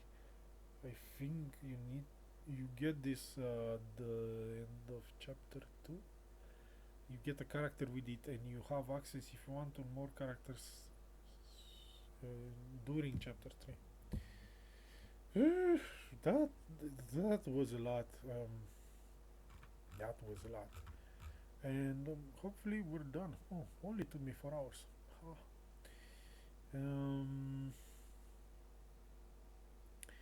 I think this is enough though.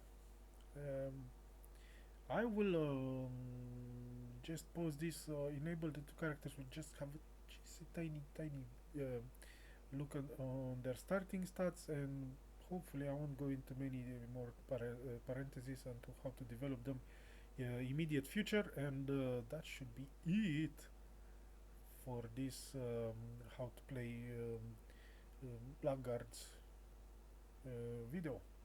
So just a tiny pause, start the game. Okay, so this is the prologue fight. You get to see dual wheel mechanics.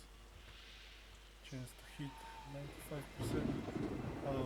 I don't know if that's true for the offhand. I think it only shows the main hand weapon, and then excuse me, calculate separately for the offhand. If so the offhand can miss separately. Yeah, this. Don't trust your weapons, man. Don't waste it. Your weapons will fail you time and again. Time and again. You roll 20. Yep. Okay. And we pause again. Okay, so here we are. We get these two followers, party members right out of the gate, and then you get an extra. Ah, spoiler. Get an extra one midway to chapter 1. She dies at the end of chapter 2, and right then you get. Oh no. Yeah, you get another one midway to chapter 2, and at the beginning of chapter 3, after the girl archer mage dies, you get another mage girl you can turn into archer girl mage. Okay, let's look at the stats of these guys we've got and compare. So he's got very nice attack score, but keep in mind you don't have a lot of equipment at the party start. You start naked with torch in hand. Think my weapon skills are the same at this stage for blunt weaponry and fencing material. If I were to have, but keep in mind fencing weapons have huge attack bonus, like +4. It's gonna be a rapier weapon, which we're gonna get pretty early. Soon as I start playing, his weapons have penalty to hits, even though he's got more points. I'm pretty certain he maces. He doesn't. I was expecting him to have more, and this guy doesn't matter. Yeah, parry skill. We'll work on his dodge SAPs. Let's check the dodge situation. Yes, we just moved on the slider. Same about you. Special abilities is what interests us. He doesn't have dodge. He is qualified to get it. We just need to find the dodge trainer SAP. For him, I think it's more complicated. He also needs agility to 10, which hopefully it's not that far away. Yeah, but that's 250 adventure points, and then this another 200. So it's a bit more complicated, but highest priority. Then I would look at this. So he starts with Balmor feeling. We need this to, heal wounds in combat. This he cannot learn in this chapter. This he might be able to learn eventually. We need to max this for chapter 3, but that's later in. This is what we need for him SAP. This is, I think, chapter 2. He don't care about any of this shit. He does care about these things at the very least. And his base values, like I said, he's pretty balanced. He's got nothing at level 8. Um, okay, and this guy again, special abilities. Yeah, the power blow is gonna carry the early game. He needs this dodge SAP. Otherwise, this is gonna have to wait a little. The trainer, it's in chapter 2, I think. So until that becomes available, you can work on weapon, on two-handed weapons or something. You can start pumping this. Um,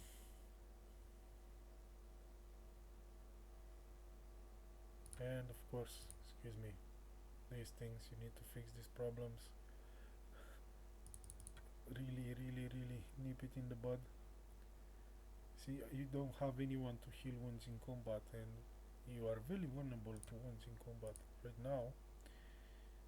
We are pretty much very vulnerable to everything at this point.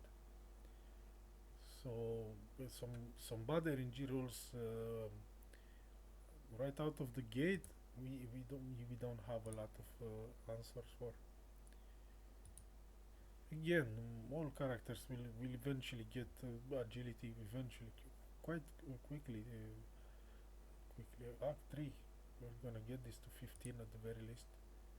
So that increases speed. Why is your speed so high? Hmm. Oh yes, yes, 7 is default, and at 11 agility you get the breakpoint, yeah. And then at 16 would be the next breakpoint, but they're not gonna reach it. Probably only Takate, which comes with 16 already. The rest will have to lean on this. What was lining? Speed, speed gives me all I need. I think this should be. It's not very exhaustive. Definitely, when I get the other characters, I'll talk more. Obviously, all the decisions I make during game playing, but this video has been long enough. Niam, which is the next joiner, she starts with the Uber spell. Um, this obviously we're gonna highest priority is to get it to level 13, and hopefully maybe work on her base stats a bit to increase the chance of success, because it's not gonna be great, and we're gonna depend on that in a couple of clutch fights. I'm gonna depend on that. Even with it, and even if it doesn't fail, there's you still can get fucked in those fights. Really, really tough early game. And Aurelia, uh, first I'm gonna focus on again basics, dodge, maybe a bit of initiative. Maybe I'll have the luxury of messing with astral regeneration. Spells, the critical spell mover, lightning with her. Other spells are not high priority, and then yeah, she can focus on, but she's pretty far off bows, dex. She's gonna have better dex, but still not enough. And then to go here, triple shot. Yeah, she's gonna have a slightly easier chance trip to get there than Zurban, but still. And Takate, he's got extremely nice attributes. He's got low strength, you can fix. He's got 12 low-ish. By the time you get him, he's got very nice hit point amounts, 16 agility, which gives him incredible initiative and speed, and he can improve that further with this sort of things. He's got these three developed, and it's gonna take him a lot of points to enable hammer blow and these two-handed swords. It's gonna take a lot of work, but I kinda like playing him when he gets there. Obviously not the only way to play him. He's flexible. The stats, I think he's got high dex. You can also turn him into ranged user. bows, stuff like this. It might be even from a power gaming point of view, might be even more effective to go triple shot than air quotes struggling with armor blow with slash weapons, slash type of damage weapons, the swords, the two-handed swords. Uh, but this should be enough for this how to play video. In the from the next episodes on, I will obviously keep playing and um, keep talking game mechanics, but not to the same extent. Thank you for watching. Goodbye.